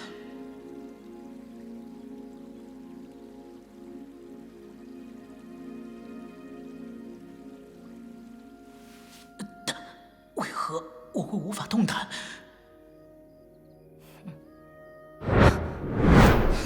是谁这么大胆，居然敢向他动手？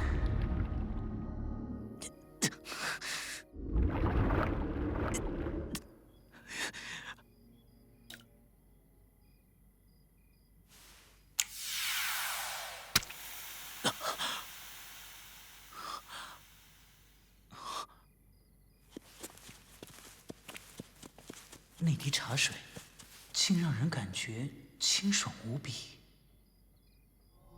哎呀，忘了采药了。哎，哪个兔崽子把我的生机灵草都采光了？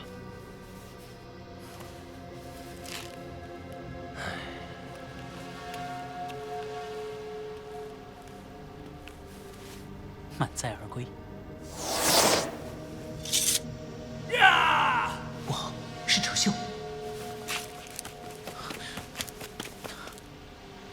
啊，这怎么了？怎么了？啊，快去看看！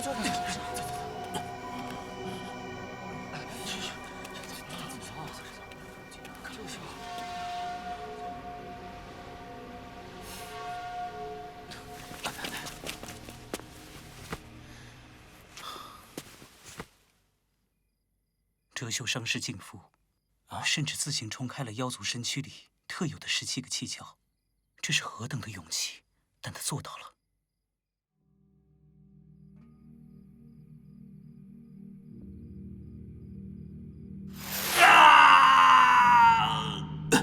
痛苦可以激发生命力，只要你能够清醒地承受那种痛苦。哲秀说的对，我不该因为痛苦就放弃尝试。初见姑娘没能离开周原，也许她现在还在里面。周原没有毁灭，那么她便有可能还活着。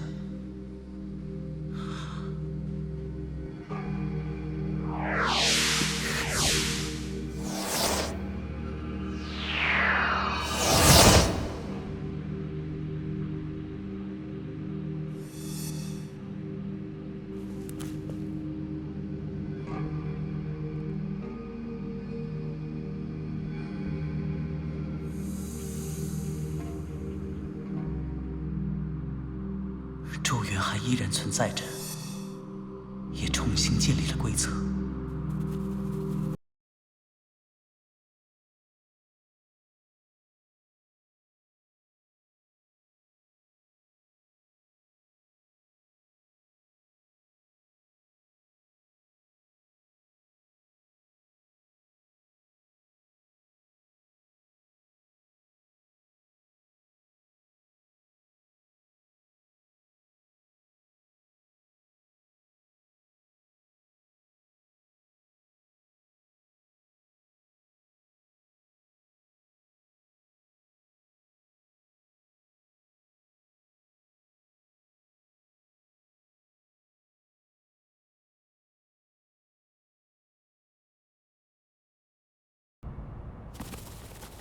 原来，那座黑色石碑就是周原的钥匙。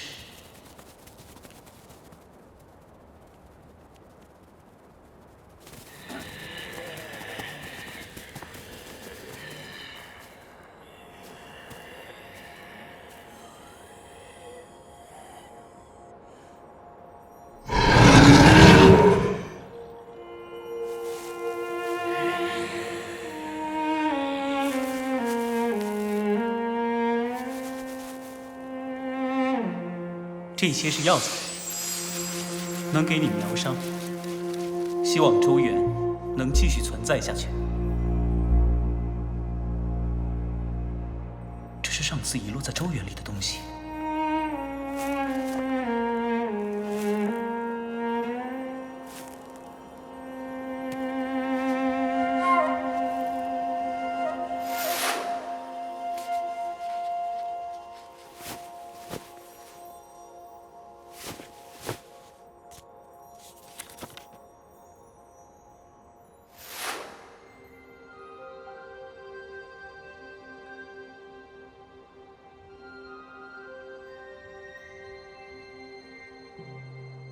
我和你真的阴阳两隔了吗？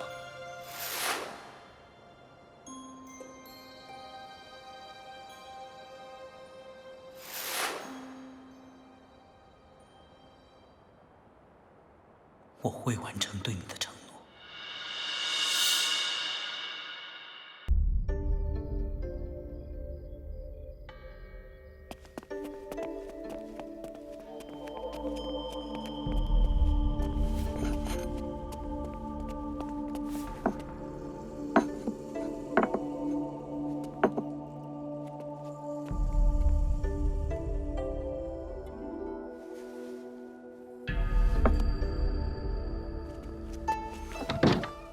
徐大人，您应该已经知道我老师的身份，此事恐将连累您家千金。当初国教学院谋逆案发的时候，你都还没出生，我大周律向来没有株连一说。可是您毕竟是圣后娘娘最信任的神将之一，所有人都认为我粗鄙不堪，能够生下现在这么一个女儿，不知道是积了多少辈子的福。私下里不知有多少人在嘲笑我。而这门婚事，更是给我带来了无穷的羞辱。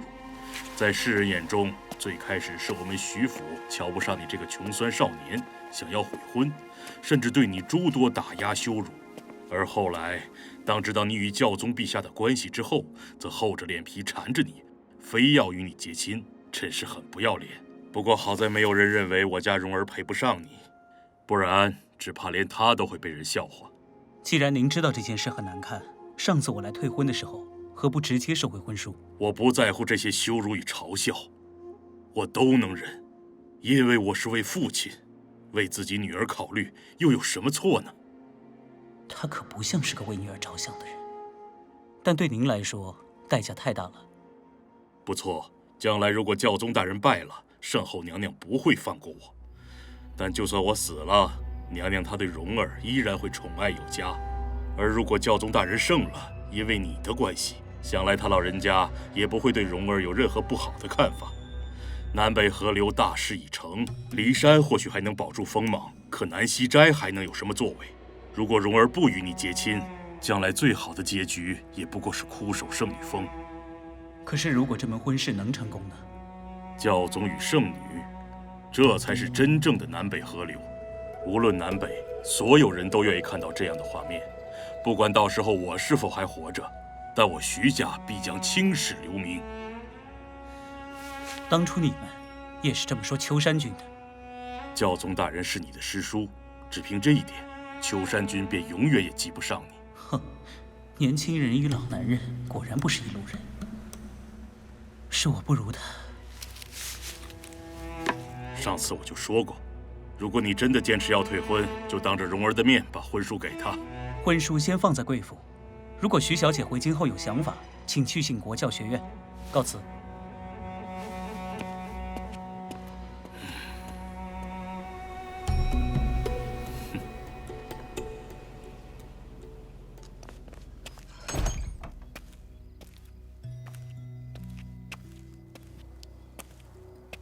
徐世纪坚持这门婚事，是为了自己的女儿着想，但口口声声说的都是青史留名、光耀门楣。女儿在他眼里，和一座牌坊又有什么区别？徐姑娘还真是有些可怜。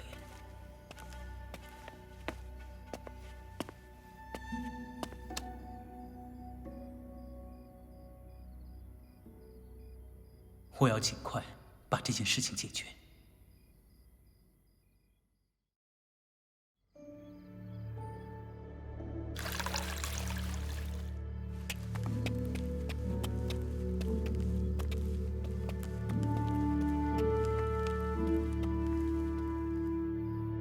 见过师叔。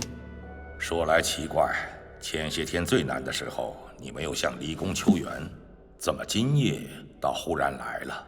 方才我去了东域神将府，想退婚，但那边一直在拖，界灵还需祭灵人。太宰老大人早已仙逝，我师父带着师兄云鹤班杳无踪迹，那么便只能来找您了。你知道这门婚事意味着什么吗？这份婚约背后是师父和天后的矛盾，但这不是我能议论的。这门婚事除了当年太宰对师父的感激之外，一定还另有隐情，但这都和我没有关系。将来你不会后悔。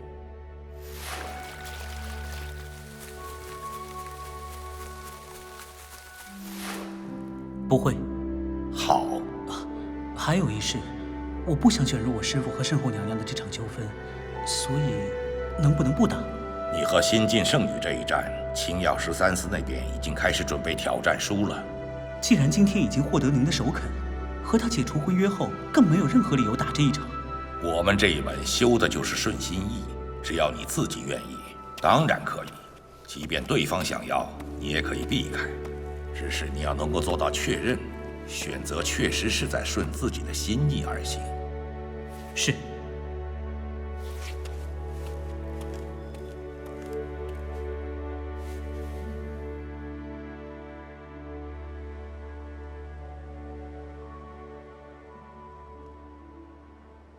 师傅，快来看！啊！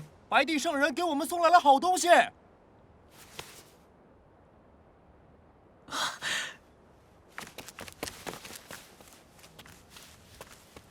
见过陈院长，感激陈院长殚精竭虑，为吾族洛洛殿下解决经脉问题。我代表800里红河两岸的子民，向你表达最诚挚的谢意。不敢当，尽绵薄之力罢了。陈院长，白帝2圣人即将迎回洛洛殿下，不日便要启程吗？是。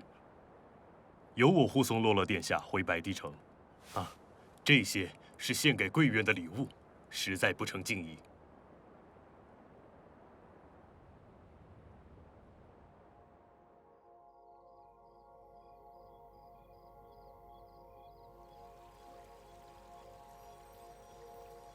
招生之后，国教学院确实里里外外都大变样了，每个人都有了各自的目标。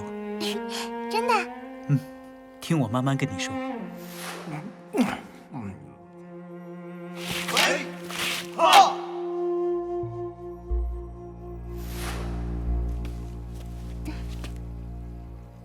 送你个东西。我不确定这黑石珠对你以后的修行有没有好处，但总之这是个好东西，一定不要弄丢了。平时没事的时候多拿在手里感悟一下，最好不要让人看见。先生送的礼物，我一定不会弄丢的。母后一定没想到，教宗和圣后没能解决我的经脉问题，却是让先生解决了。往后我就能以女儿之身学习白帝的霸道功法啦。以后你也不必再嫁给一个不想嫁的人了。先生，你真了不起。别这么说，我只是从小就喜欢思考经脉方面的问题。洛洛殿下，陈院长，时候实在有些晚了。先生，明天我就要走了。治好了病，你自然要回白帝城，成为真正的红河郡主。那里有亿万子民等待着你。我也该走了。先生，我送你。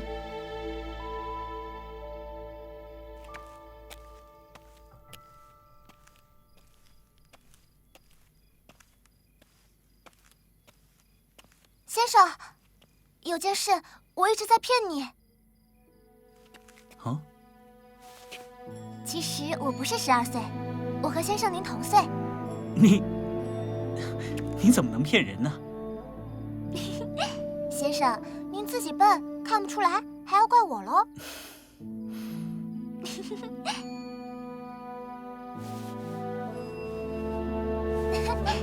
先生，再见啦。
你在做什么？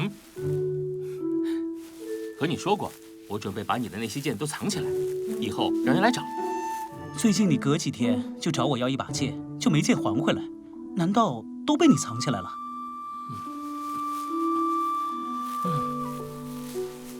不然呢？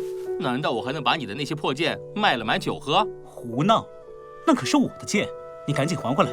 总共也就找你要了100多把剑，至于这么紧张？总共多少？总共也就100多把。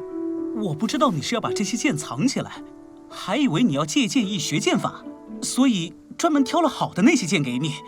可你，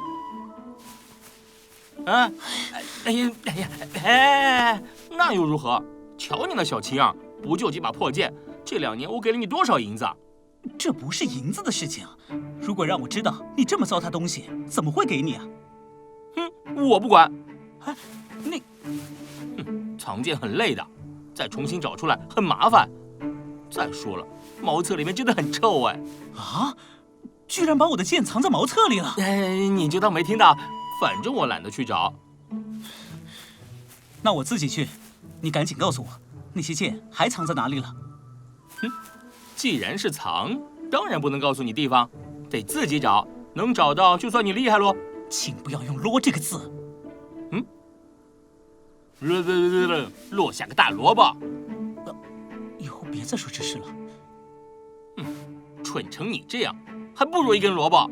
我是不是做错了什么？反正我的建议是，你哪怕将来当了教宗，也不要去白帝城。为什么？我担心白帝会生吞了你。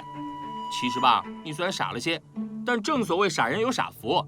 不然你要真娶了洛洛，那就等于娶了只母老虎，将来的日子可怎么过？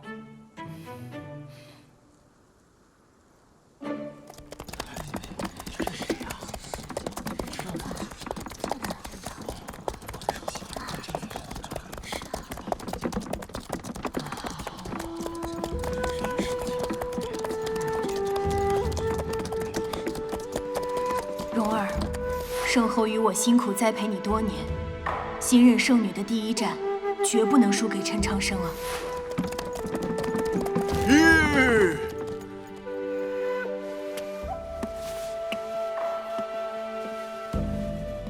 师侄，京都就要到了。哦，清波失言，还请斋主恕罪。师叔不用多礼。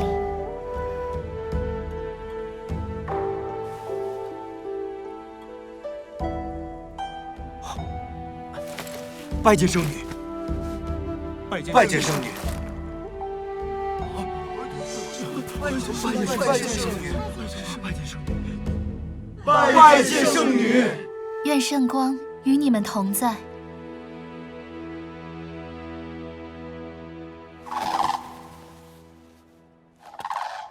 啊，好漂亮！好漂亮！这不是徐府的那只白鹤吗？啊，徐府的白鹤，徐府的白鹤。哦。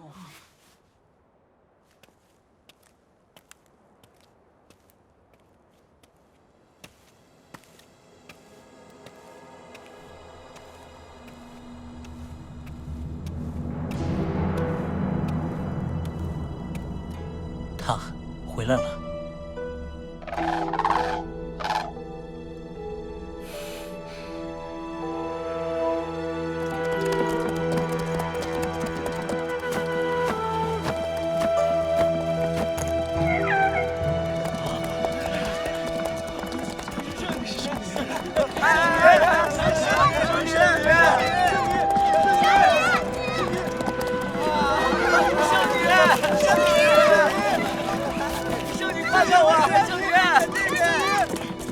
徐生，我回来了。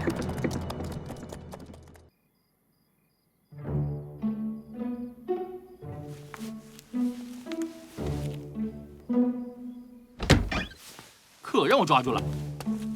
这几天一直见不到你人，在躲什么呢？下午毛教师来过了，他让我转达你。我知道了，他已经回来了。那天去徐府之后，我总觉得有些抱歉，但希望徐姑娘最终可以理解。去过中原，遇到你之后，我才明白感情是怎么一回事。这不是一纸婚书所能强求，但是我还是失去了你。为了徐姑娘能够比我幸福，我会当面跟她解释清楚所有事情。那么婚约被教宗解除这件事情是真的了？外面都传疯了。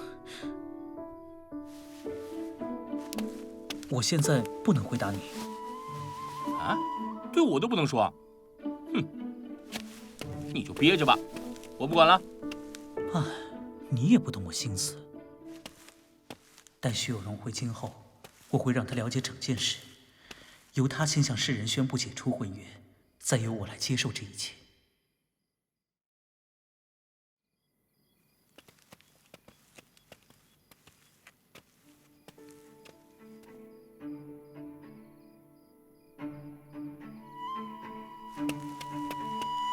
百花巷里新开了好多酒楼啊！唉，听说我们的学生近来常爬墙出去喝酒，门禁严也挡不住啊。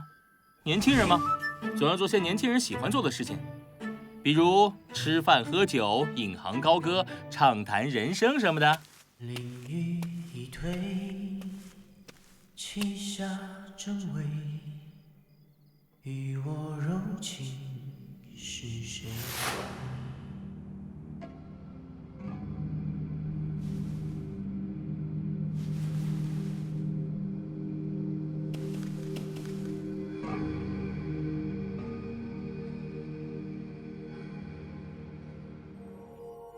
情感如故，也许便是这般的感觉吧。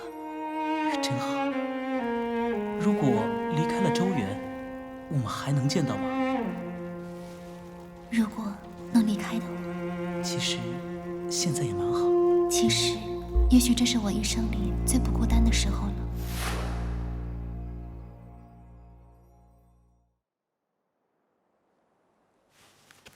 周玉人当年进京，真是险些遇害。那时我还年少，和学士府的表小姐一道站在城湖楼上偷看，那热闹。想要坐稳南溪斋斋主的位置，成为整个天南都认可的圣女，便得脸皮厚，也得把身子骨弄得强些。脸皮厚不是什么好事。看你这小脸都红了。想要把身子骨弄得强些，就应该开始吃饭了。现在的孩子们都不怎么爱听我们这些老家伙说话了。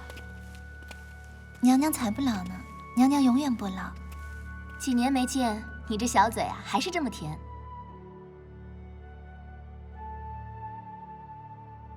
好，吃饭就不要说话了。你对陈长生退婚的事情究竟怎么想的？他竟然对我提出退婚，不高兴了？陈长生这家伙惨了。不过，他倒是没有欺骗初见姑娘。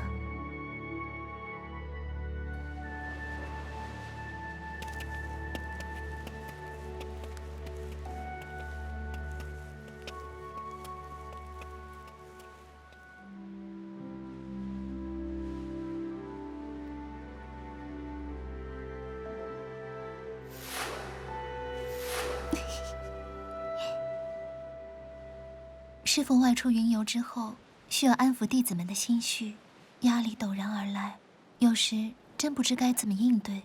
你师父在时，也不过是座神像罢了。以你的悟性，此事何难？我倒知道你真正的压力是什么。情之一字，最是害人，能避还是避开吧。娘娘难道看出来了些什么？只是那件事不会有任何人知道，陈长生也不知道我的真实身份。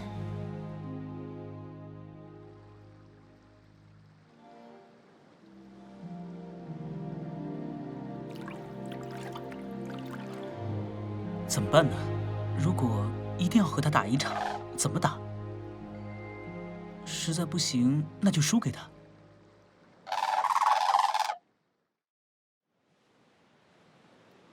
他离开之前有什么要对我说的？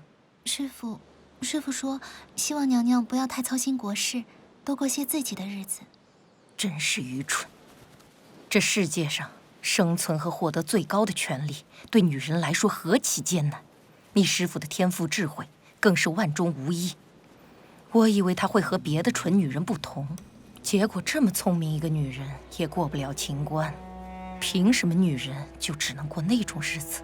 苏师叔说，娘娘您一定会这么说，果然无差。哦，那小苏是怎么说的？苏师叔要我对娘娘您说，孤家寡人不好做，何必强撑着？娘娘，你也不要怪师傅了，能说服苏师叔与他一道去云游，不再阻挠南北河流事宜，便是他的考虑。您总说情之一字不好，但现在看，这一情字倒是南北河流的前提了。你师父最美好的岁月都枯守在圣女峰上，他却在外面吃喝玩乐，最后玩腻了就回头再去找他，然后一起看黄昏日落，说那有多美。哼，就算治国如一齐，我也不会与敌人这般对子，因为不划算。他就这么走了，把你个丫头留下来，也不担心，最终还不是要我来操这份心？真是和男人在一起就变笨，碰上我就比谁都聪明。反正我也是娘娘教大的，娘娘再多教几年也好。不是教，是交流。你已是南方圣女，要替男人多考虑，这才是你的立身之本，哪怕将来需要反对我。明白。男人看不得女人高高在上，所以你师父之前的几代圣女基本上都很少离开南溪斋，表面上是在研读天书碑，忘了红尘意，实际上他们也清楚，适当保证自己的存在感就好。但我并不想成为这样一尊神像，那该怎么做？男人不喜欢我们高高在上，我们就要高高在上。这便是娘娘的意志，是对今后我圣女生涯的提醒，也是对接下来这场战斗的要求。我不能输。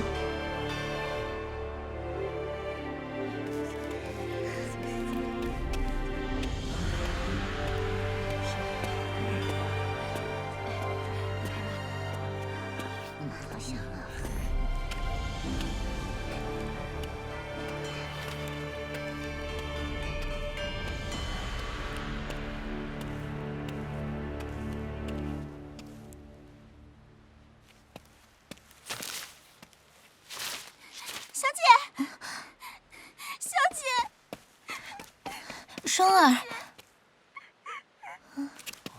小姐，恭迎圣女。蓉儿，穿这么少，冻着了怎么办？哎，吴家凤凰儿又岂会被人间的凡风俗雪冻着？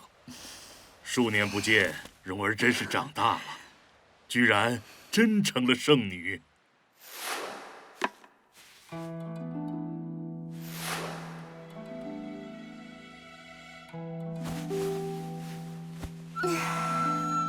还是家里的床睡着舒服呀。小姐，这太不雅了。怎么了？谁敢欺负我们双儿？双儿的处境何足挂齿，可是小姐您怎么能被人欺负呢？傻妮子，谁敢欺负我？在周园里，我都把男客给打的。小姐，你知道我说的是谁？有件事我要问你。什么事？当初你说他和洛洛殿下在国教学院里，你是亲眼看到的。小姐，你好不容易回家一次，替那个无耻之徒做甚？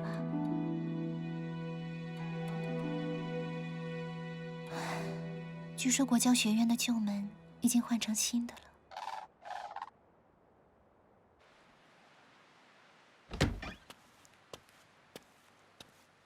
哎，小姐，外面冷。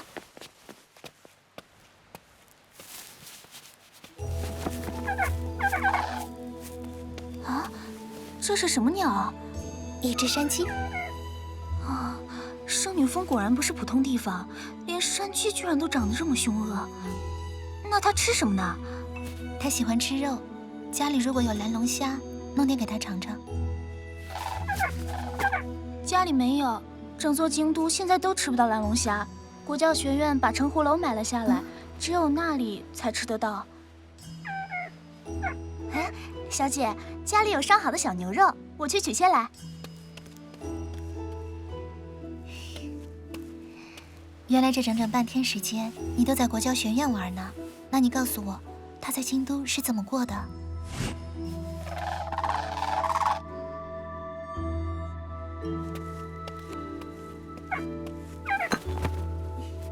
哎，小姐，这么晚了，你还要出去啊？是的。您去见莫大姑娘吗？嗯。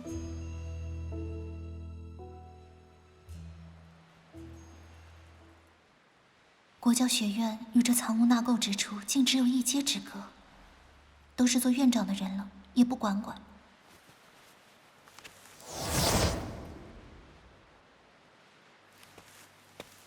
那边应该是他在周园里常提到的藏书楼吧，是他每日修炼的地方，而且还在那座楼里找到了自己的命星。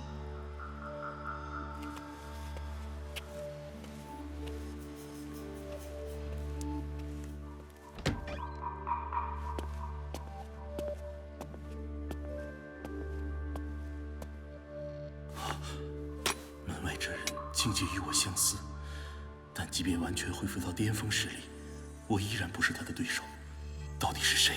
等你伤好再来请教。原来是他。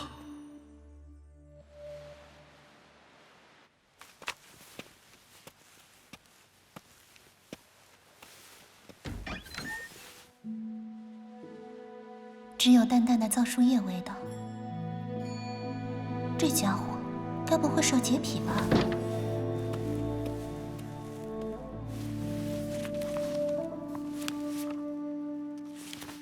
怎么都是志怪小说？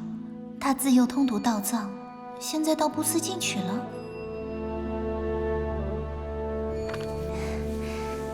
保存的不算好，但总算还是留着。原来还是个念旧的人呢。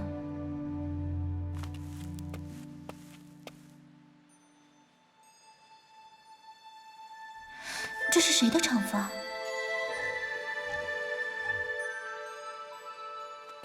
这扇没有关闭的窗户，难道是给谁留的？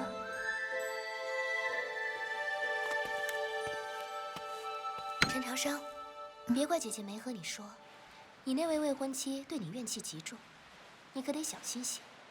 他那小脾气发起来，你可千万不能跟他说我经常来你这儿睡觉的事，不然，能不能当做没看见过我？我已经看见你了。你先不要急着问，让我自己先解释一下当前的状况。你慢慢讲。首先，你要冷静地听我解释。小脾气那句算是我背后说你坏话，但睡觉这个事情，你可一定不要理解错了。继续。睡觉只是睡觉，不是你想的那种睡觉。哦，那是哪种睡觉呢？反正你千万不要误会。他怎么好像还刚刚洗过澡？请你告诉我，怎样才能不误会？这个故事很长，我想你也没有兴趣听。你呢？回京第一天不待在家里，来这里做什么？圣女动凡心了？当时你在信里面说他与小黑龙的事情，是真的还是假的？千真万确。他那时候和他就是抱在一起，但就像你现在看到的，眼见也未必为实。你问这个做什么？不会真是对他有意思吧？难怪回京第一天就来看他。我与他有婚约在身，回京后来看看他是很自然的事。当初你在信里可不是这么说的。为了破坏掉你们的婚约，我付出了不少代价。陈长生现在可不是一般人，我得罪的是国教学院的院长，未来的教宗。如果你现在告诉我你真准备和他在一起，我可和你没完。代价确实不小，但他应该不会觉得这是冒犯或得罪吧？别人不知道，你还不清楚吗？教宗已经解除了你们之间的婚约，就算我和他如何，你能怎么样？不用你管。那你到底怎么想的？还是不用你管。你就憋死自己吧。他去哪儿了？我怎么知道？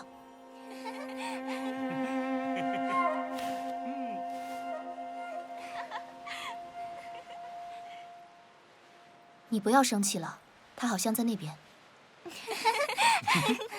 公子，我给你倒酒。好酒，好酒。哎呀，先生，对不起啊。姑娘不用了，不用擦了。我就说了，我不来。需要人回来就回来了，怕什么？他难不成还跑到这里来监督你啊？我怕什么？这场比武该打就打。我不是怕打，在周园里，在雪地里，为了保护我要保护的人，我可以不顾性命去战斗。但和徐有容这一战，其实不是为了保护这个世界。哼，说什么大道理？来来来，喝一杯。就是啊，还真是放浪形骸。当然不行，你丢得起人，国教学院可丢不起这人。教宗陛下以后在娘娘面前怎么说话？这不是你自己一个人的事情，而是整个国教的事情。而且，你就不想振振福冈？哎，你看看这些小姑娘，听见你要认输，都吃惊成啥样了？此言不妥。无论教宗陛下是否已经解除他们二人的婚约，既然陈长生确定不想继续这门婚事，那么就不能用振福冈三字。试射圣女清誉，不妥不妥。说说玩笑话罢了。我真可怜呐，现在国教学院就你们两个书呆子和哲秀这个冷血杀手，再加上轩辕破那个笨蛋，哼，我连个聊天的对象都没有。哼，我说过我不喝酒。天寒地冻，还是早些回吧。我这是在替他减轻压力，好吧？你看从徐有容回来后，他的脸色有好过吗？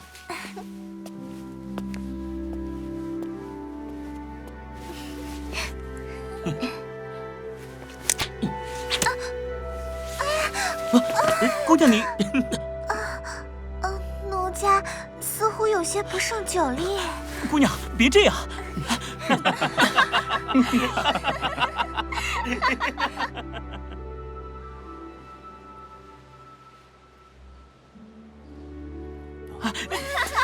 姑娘，想笑就笑，憋什么？你没事吧？怎么笑得像个大妈似的？你看他跟个傻子一样。你不会是真的喜欢那个家伙吧？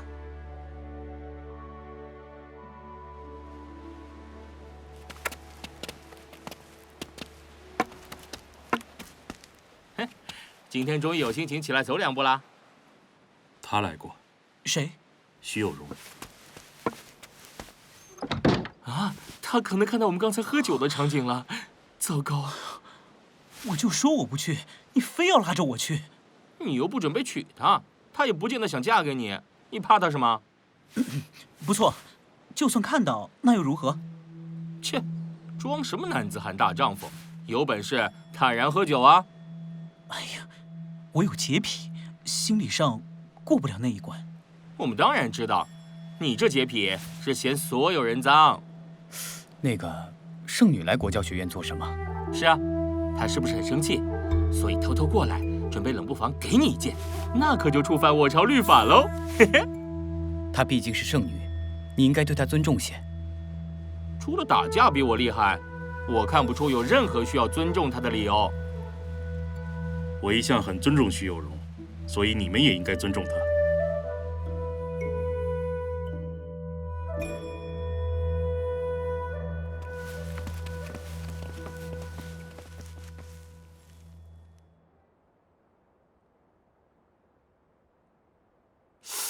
哎呀，徐有容刚刚回京，便来挑战国教学院，竟连1天时间都不耽搁。7日之后，奈何桥上。对了，刚刚那个小姑娘有些古怪。挺干净一小姑娘，有什么古怪？从始至终，那个小姑娘没有看过我一眼，只是盯着你在看。她叫叶小莲，去年在离宫神道上，你当着那么多人的面把她骂哭了，当然对你没什么好印象了。那又如何？越是如此，她对我的印象便越是深刻。所谓因恨生爱。再说了，当时我为什么骂她，还不是想为你出气？结果她刚才不看我，就看着你，春心大动的模样，怎么会没古怪？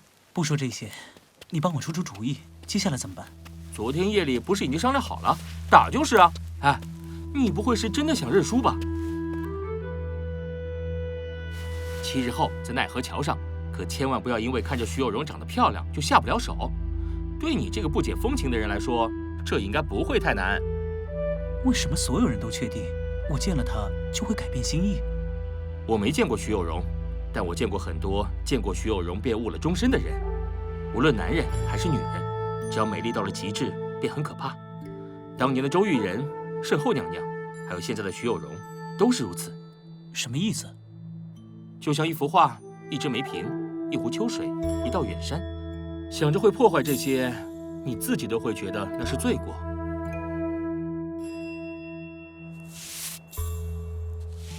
大家请快点儿！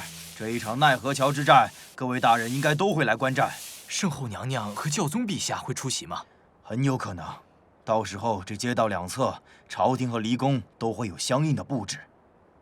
这2天4大房也已经开盘，看一家家门槛都要被踏破了。各位，好好听清楚，这是场会被记入史册的战斗，是有史以来最年轻的2位通幽上剑的对决。哎，小二，给我买徐小姐赢，毕竟是新晋圣女，连圣后都看好她。切，不要忘了前不久浔阳城里的雨中之战，小陈院长连8方风雨都不怕。哎，各位老少爷们儿，都来买，都来瞧了，超越当年周督府与太宗陛下的洛阳之战，南方圣女和国教学院院长奈何桥生死对决喽！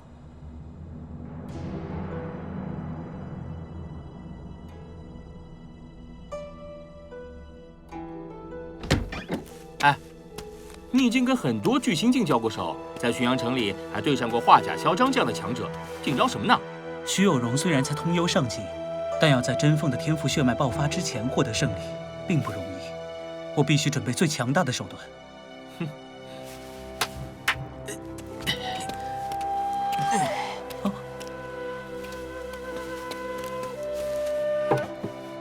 喏，我托关系帮你拿到了大陆所有与徐有容有关的卷宗资料，你看看，有哪些信息是用得上的吧？谢谢。别谢我，毕竟买了你赢，别让我说。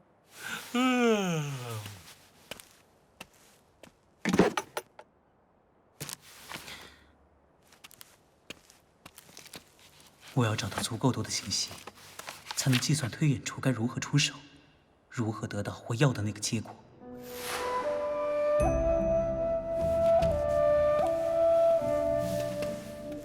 徐有容，这个名字不错。大小姐好，我叫双儿，给你请安。双儿，快来，给你看个东西。拿。小姐小心！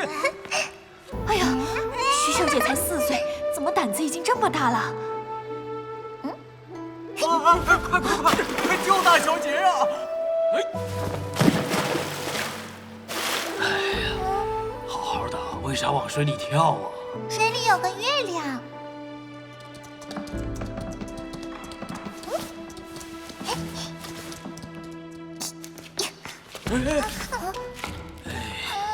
为何要跳井啊？井里有条龙。不过他真的了不起，因为北新桥那口废井的下面真的有条龙，而且那时候的他才5岁不到。这是哪家的孩子？真是吓死人了！孩子，小心啊！哎呦，我的小祖宗啊，快下来吧，求你了！你快去那边接好！哎呀，这孩子就是个胆大的假小子，真不知道以后会变成什么模样。真好玩，你们也看呐，太阳里有只鸟。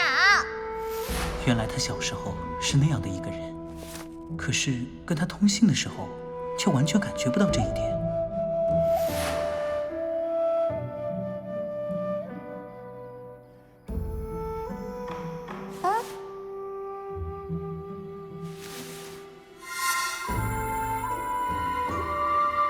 从今往后，这就是你徐有容的命星。千秋万代，光彩无人能及。驾！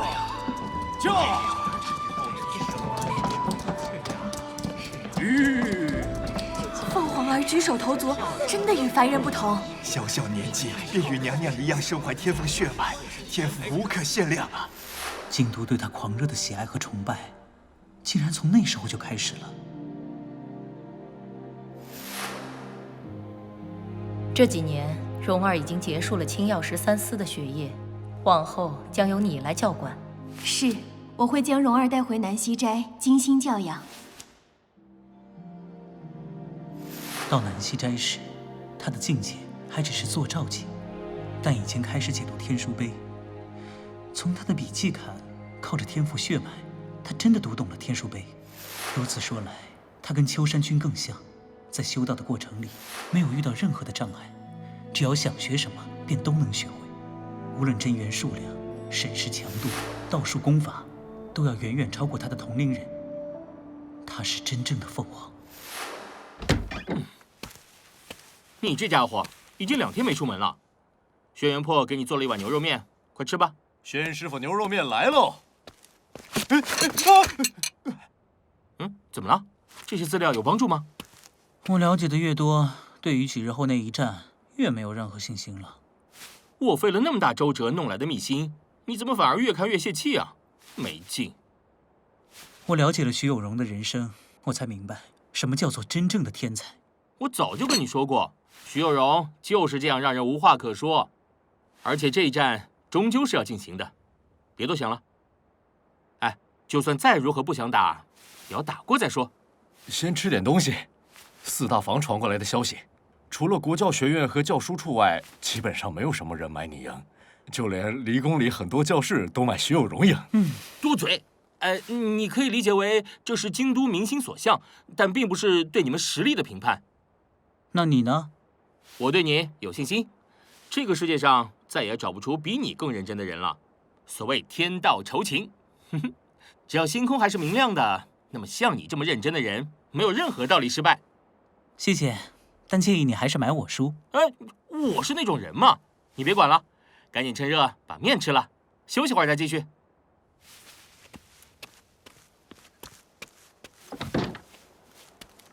哦，你怎么了？我有点担心。你担心圣女会把我们的陈院长打伤？哎呀，笨蛋！我才不担心他会不会输，我是在担心我的银子。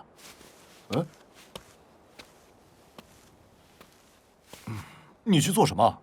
去4大房取消下注。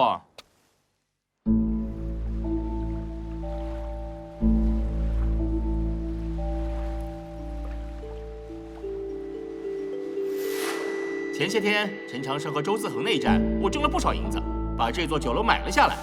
今天我们是来收楼的，明天城湖楼就得歇业重新装修，您早点回府吧。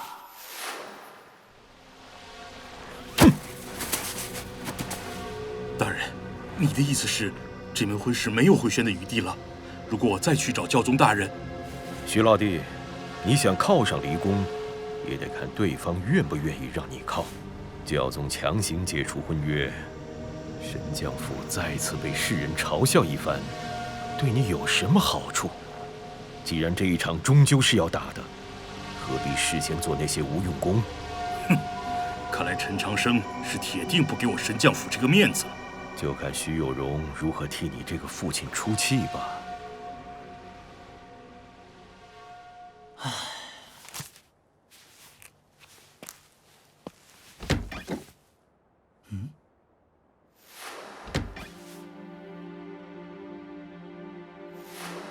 他来过这儿。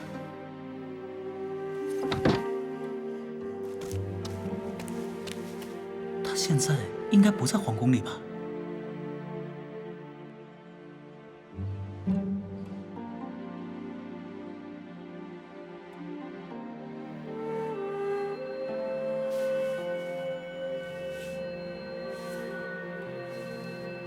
不同的条件，不同的时刻。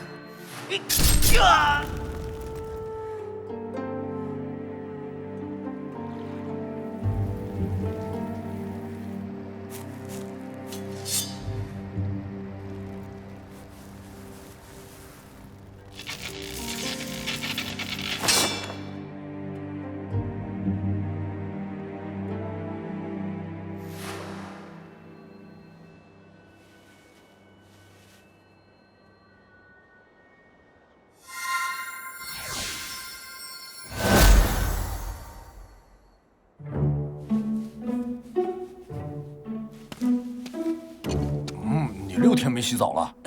再等等，马上就好。我明白了，我有办法了。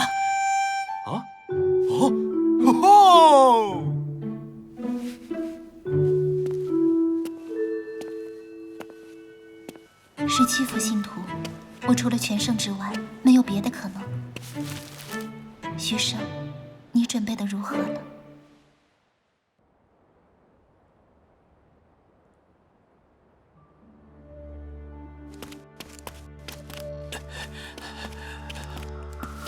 报告周大人，陈长生出了百花巷，马上就要到回龙观了。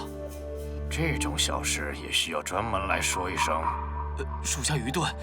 不过这应该算是今年最后的一件大事，好多百姓都前往奈何桥观战了。哼，不会分出生死的，都是小事。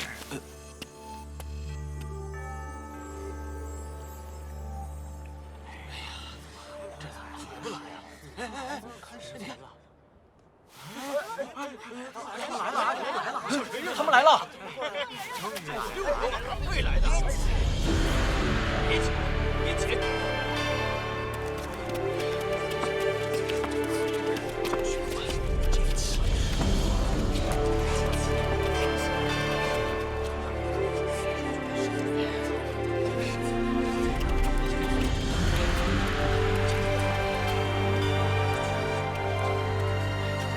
别担心，我们会一直看着你。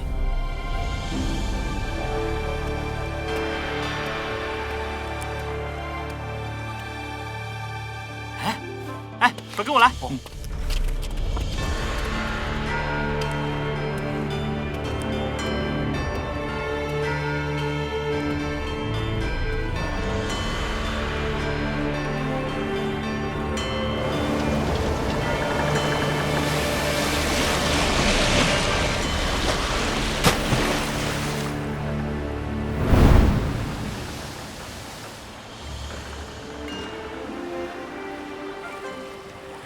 毕竟是国教学院的院长，输的时候最好别太难看。尚未开始便言胜负，过早。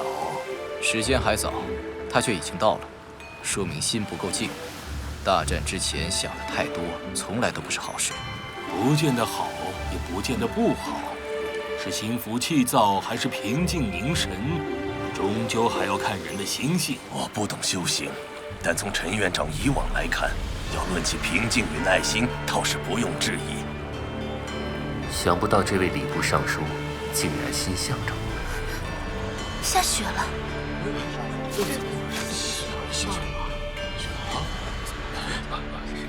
从西宁镇到京都，太多事情的源头都是他。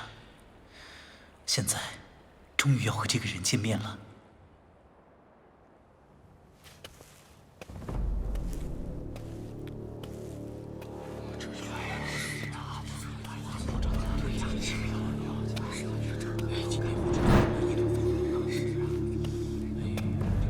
徐生，又见面了。这次你我已身无婚约的束缚，却不得不为天下大事干戈相向。这就是我们的命运吗？白鹤来了，圣女来了，圣女来了。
这把斋剑又回到圣人手中了。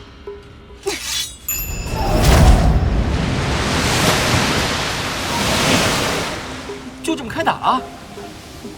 徐有容最擅长的是剑术，为何没有动用铜棍？这招南海剑吟，万道风浪随剑而起。圣女去年于南海进修，果然有所参悟。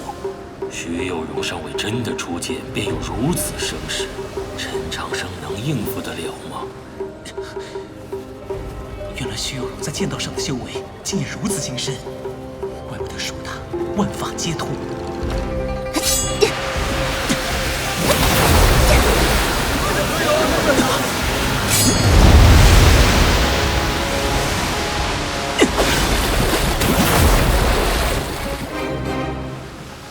对战刚刚开始，他们只是各自抽出了剑，然而其间隐藏的玄妙与凶险，不下于普通巨星出境的一场对战。如果换作诸位当年，可是他们的对手。大人，陈长生用的这是什么剑法？南溪斋的天鹰落，这套剑法与徐有容的南海剑吟乃是同源之剑，但相冲相合，再大的风浪自然也会平息。陈长生的应对真是天才。谁都知道，用天鹰落来消解南海剑吟是最好的选择，这算什么天才？不是谁都能学会南溪斋的剑法，就算有机会，谁又会去学这套祭祀用的剑舞？你会吗？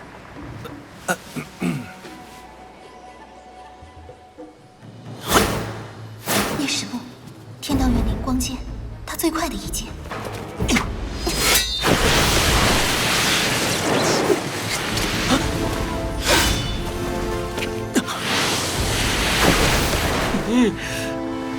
这一剑太可怕了！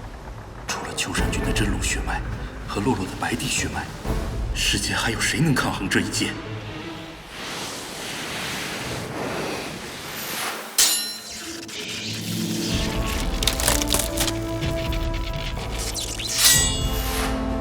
那我便与笨剑抵挡吧。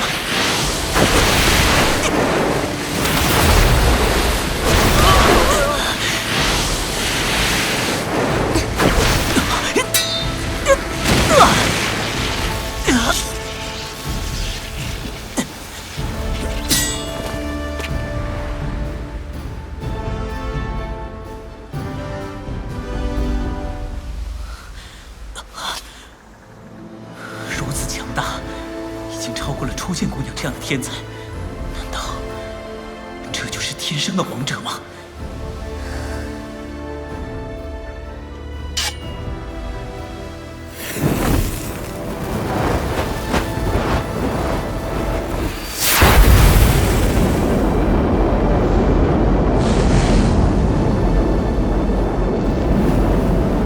燃尽，他在燃烧自己的真元。这一剑必然要分出胜负。怎么感觉还有些像王破的刀道？就是王破的刀道。无论对手多么强大，陈长生，我相信你不会犹豫，要一直向前，永不言败。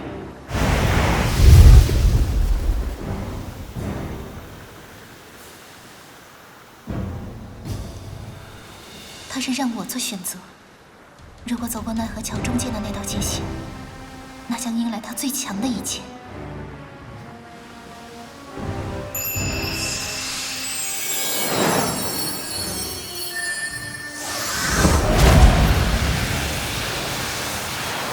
是那一剑，快要结束了吗？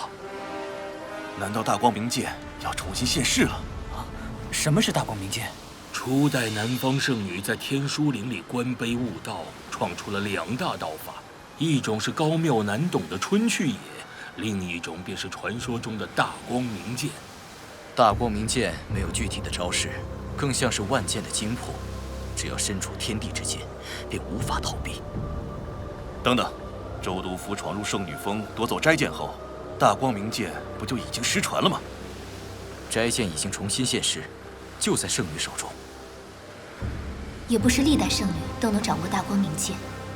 徐有容上个月才满16岁，从离宫里拿到斋剑不过7日时间，她是怎么做到的？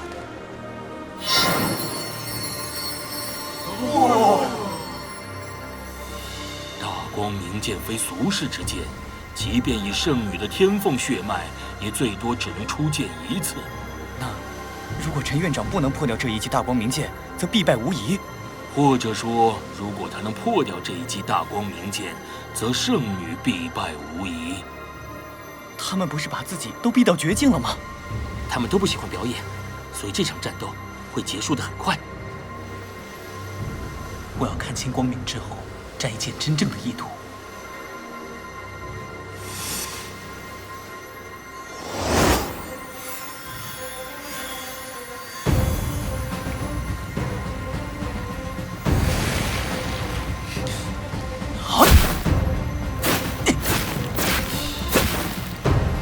梅鲁小剑，陈院长竟敢用这样不同的剑法来破解大光明剑。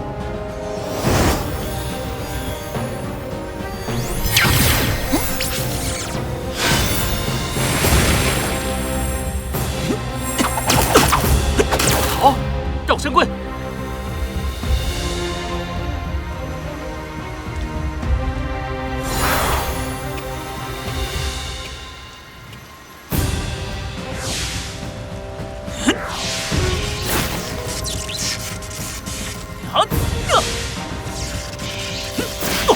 那是天荡剑法吗？渔歌三唱，他怎么会绝情宗的剑法？这个世界上没有哪种剑法能够完全破掉大光明剑，那我就用最笨的办法，用无数剑来破这一剑。啊！已经越来越看不懂了，多少剑了？陈院长出了43剑，圣女这一剑还没有施展完。我输了，我也输了。我们这些人的剑都学到狗身上了吗？世人皆知陈院长通读道藏，难道他还学了世间所有的剑法？好像确实如此。最年轻的南方圣女与未来的教宗，果然非同一般。今天已经至少使用了数10次连剑，真元数量早已耗尽了。不过，他始终还没能突破那道线，应该也不可能支撑太长时间。奇怪，这棋逢对手的感觉有点熟悉。这家伙好像很享受这场战斗。就是这种酣畅但平静的感觉。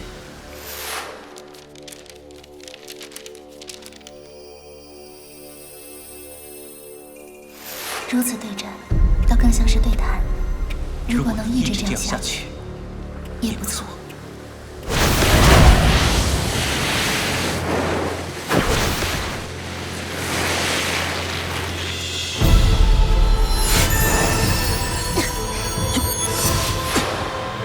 他疯了吗？竟敢用单手去接斋剑！等等，难道他是想和这柄剑发生联系？斋剑，你是我从周原带出来的，认得我的气息吗？想考验我对斋剑的掌控力，你算了7日，可我也算了7日。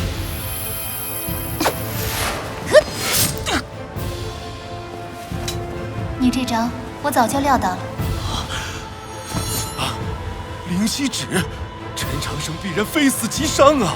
糟了糟了！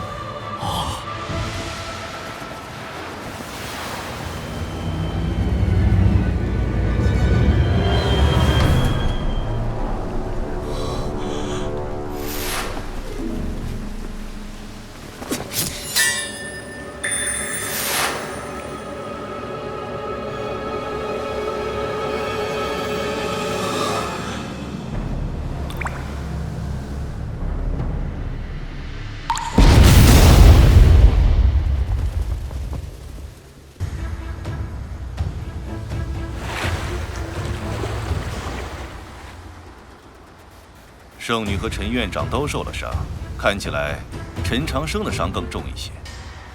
哎，等等，你们看看清楚，不要乱下判断。我还是不太明白，那么这究竟是谁胜了？嗨，这还用说吗？瞧见了吗？徐有容连自己的剑都没能保住，现在2把剑都在陈长生的手里，胜负一看便知。老天果然不负踏实努力的人，他真的做到了。吴家凤凰儿莫非是故意让着陈长生，否则怎至于此？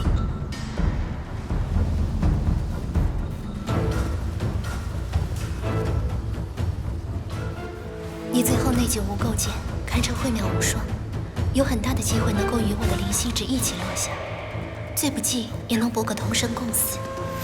为什么却偏偏在那一刻发生了些许凝滞？最后又玄妙难言的出现在你的眉前，挡住了我的灵犀指。我的所有经验与智慧都放进了这场战斗里，已经把所有的细节都算到了极致中，倾尽时间无数次推算，却还是算不到你的想法。你居然能够提前算到我会一剑一撼斋剑，从而破你的大光明剑。我最没有算到的一点是，你对我没有一丝杀意，所以我把撼动斋剑的距离算错了。斋剑刺伤了左肩，实际上是被我自己所伤的。我只想求个平局，却不知道你只是不想输。你明明有能力操控斋剑来破我的大光明剑，但你却选择了防守。我本来已经做好了准备，当你试图抢夺斋剑的时候，届时掌控所有的局面，最后在洛河两岸无数人面前宣布此战是和局。看来我们想往一处去，却没有想到一处。我知道你是谁，但你不知道我是谁，便没有任何道理保护我。陈长生，我还是没有完全认清楚你。你似乎比我在周原里认识的那个人，比我想象中的那个人还要好。我输了。这个声音，这个声音，你再说一遍。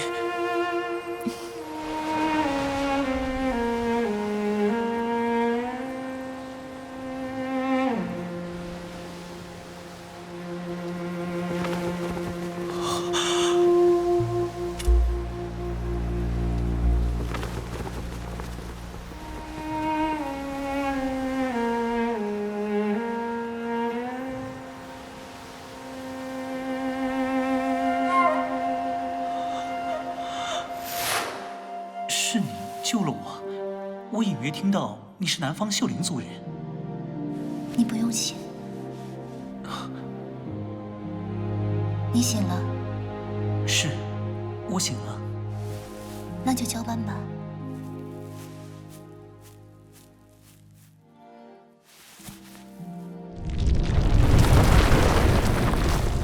总之，我们要尽可能活下去。如果有命运的话，给出的条件已经非常清楚。无论是两段刀拳，还是想要记住这些美好，要两个人都活着才有意义。愿圣光与你同在，与我们同在。我们会死吗？我不会让你死。先前我不怕死，这时候却怕了。或许是因为你有了活着的理由。或许吧。我很高兴。天空就要塌了，如果这里的妖兽和人类修行者没有充足的时间离开，我都会死在这满天流火之下。这一切皆因我而生，我自然要对此负责。这些我都懂，我只是不想你。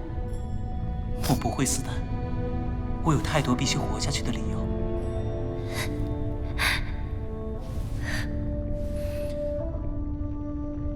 现在又多了一个。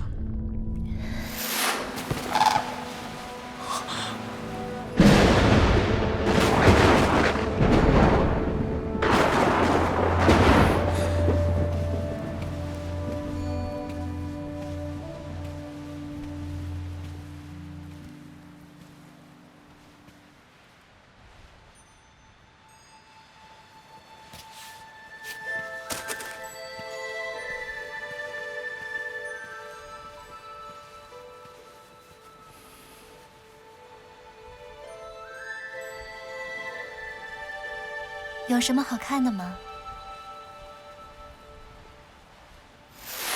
我没见过徐有容，但我见过很多见过徐有容便误了终身的人。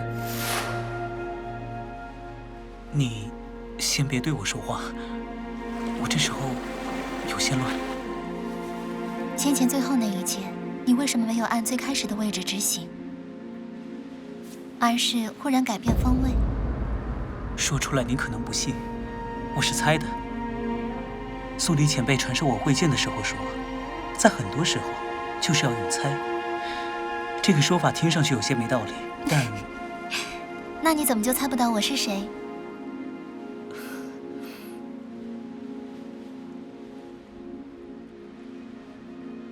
哎，这是怎么回事啊？战斗已经结束了吗？不知道啊，到底是谁赢了？搞不清楚啊。我看应该是小陈院长赢了，最后圣女可是先退的。凭什么说圣女输了？两个人都受了伤，小陈院长受的伤好像还重些。可你没看，最后两把剑都落在了小陈院长的手里。那又能说明什么？圣女真正强大的手段都还没用。你看到传说中的天凤真血了吗？难道你就能确定小陈院长出了全力啊？看，是离宫教室，他们应该有最新的消息。圣女业已认输，此局陈院长赢。什么？怎么会是这样的结果？我早就料到了，嘿嘿。哎，别吵了，你们快看桥上。先前还在执剑而战，这时候便能并肩站在一处看风景，这是怎么回事啊？圣女，这是剑下留情了吧？真美啊！如此一对神仙眷侣，怎么就非得拔剑相向呢？这是在搞什么名堂？战斗都结束了，他们怎么还没有走下奈何桥？而且还如此平静地站在一起，可他们并不认识对方啊，奇怪。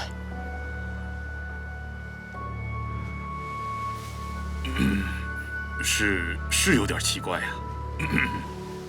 徐有容，你不会是真的喜欢那个家伙吧？他们这是在赏雪吗？不管是啥情况，能不能照顾一下我们这些观众的心情啊？你指的是什么心情？你看，刚刚打了这么激烈的一场架，明明两个人都受了伤，这时候被这么多人盯着看，居然还有心情在那里赏雪，你不觉得这太那啥了吗？那又如何？我倒觉得这一幅景色也是很美的。哼！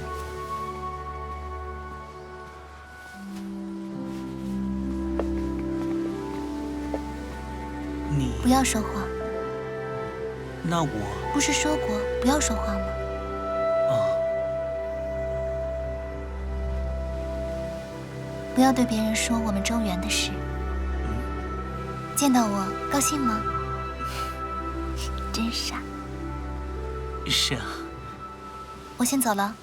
啊，可是。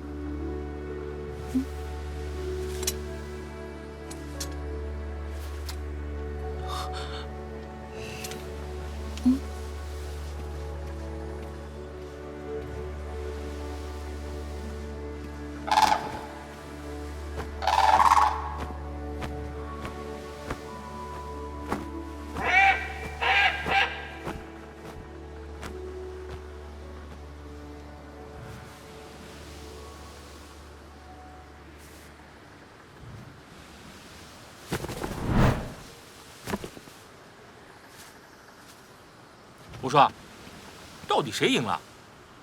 他没输。啊？我不是提醒过你吗？不要因为他生得好看就手下留情。结果现在好，你手下没留情，却在嘴上玩这套。他没输，难道你输了？徐有容都已经承认自己输了，你还想骗我？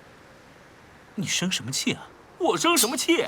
好好想想，你既然能胜过他，开战前为什么要我去买你书？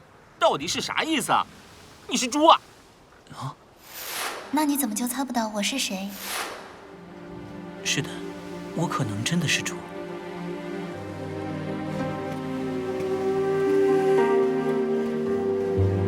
哦，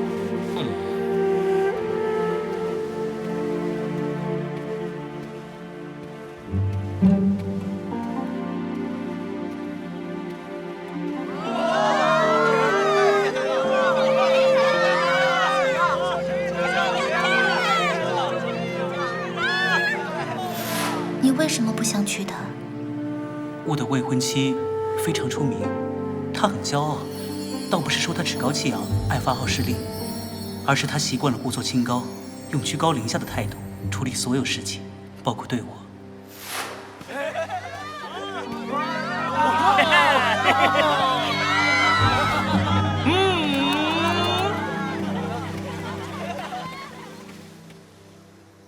福随路的豆花鱼，今天的黄昏后。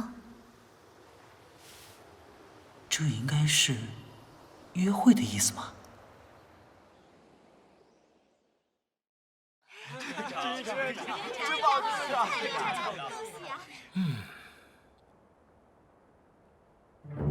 让一个有洁癖的人承认自己是头猪，这件事情看来很不简单。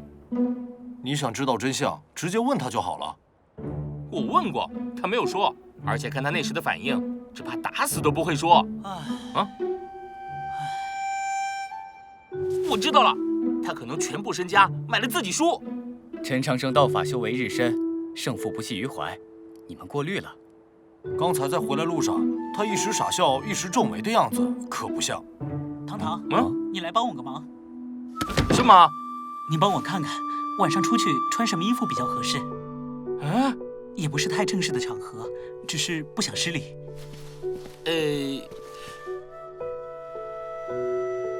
你觉得谁能看出这些衣服之间的区别？要不然把你的衣服借我一件。魔族的月亮还真跑京都来了，你要去办什么事啊？我不能告诉你。我知道你想去做什么，到时候要派车去接你吗？我不会告诉你地点，你也别想着跟踪我。这是我自己的事情，让我自己来处理吧。你确认自己能处理妥当？不清楚，希望能。今日比武，若只是论剑，应该算是陈长生胜了半招。但如果是真正的战斗，再持续下去，他应该没有赢的机会。只是圣女直接就那样走了。真是个倔强的丫头。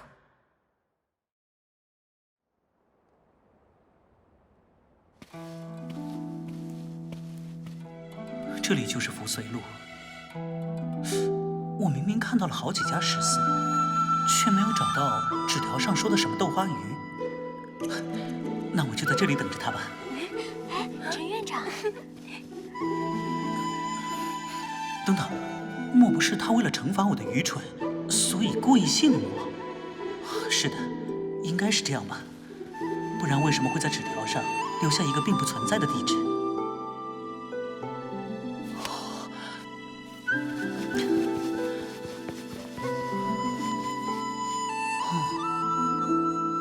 也许是因为我到得太早了些。纸条上说的是黄昏，从太阳开始落山到完全落日，应该都算黄昏吧？哎呀，今天下雪，看不清落日。你怎么站在这儿？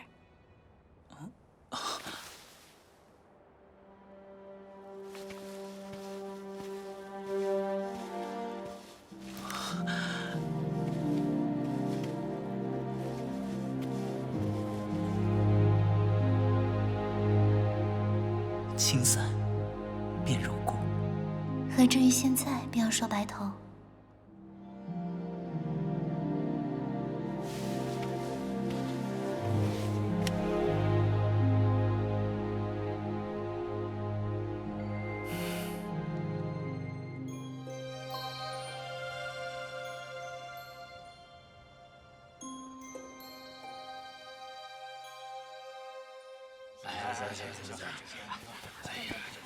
小二，再来壶酒。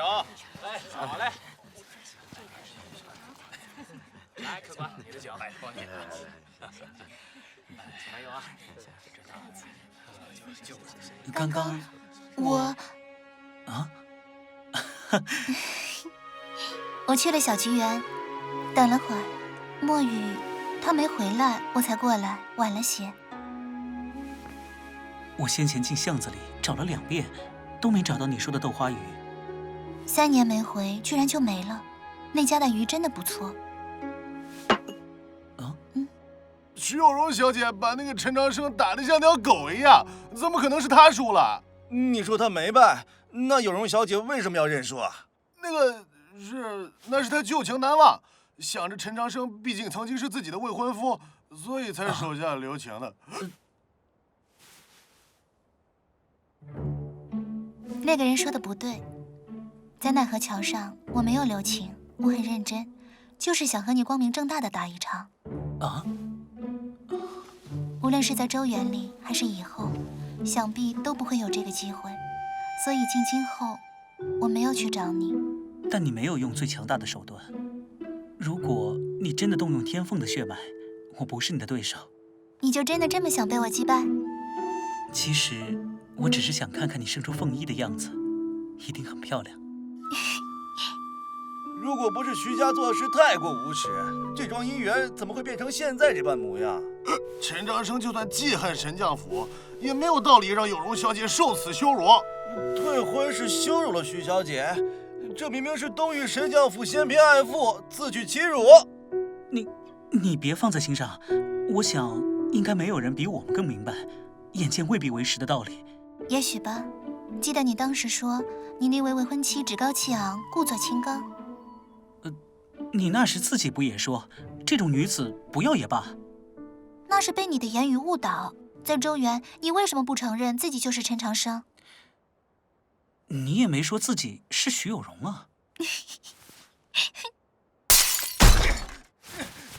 不许加入！两位，嘲笑我亲爱的有容姑娘，冷静一点，我对她不客气。两位，别打了，两位别打了。休息。有容姑娘对吧？我这是陈院长。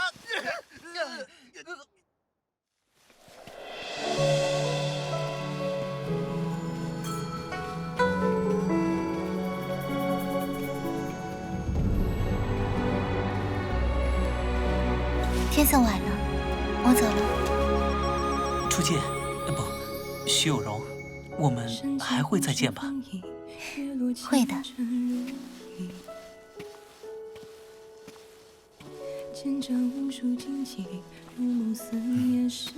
一定会再见的。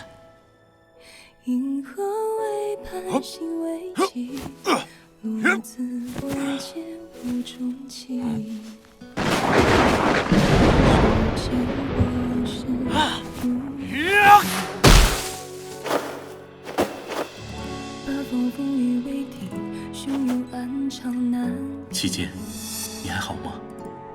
我一定会想办法来见你。等我。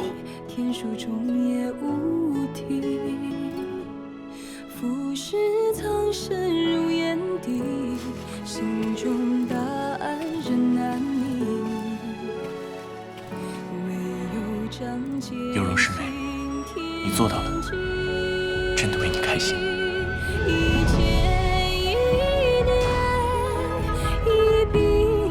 陈长生，你到底去哪儿了？不会真的和女人吃饭去了吧？一定要问出个究竟！哼！陈长生，你等着我！你知道人什么时候胆子最大吗？临死之时。不算错，但还有一种情况，因为爱情，或者说色胆包天。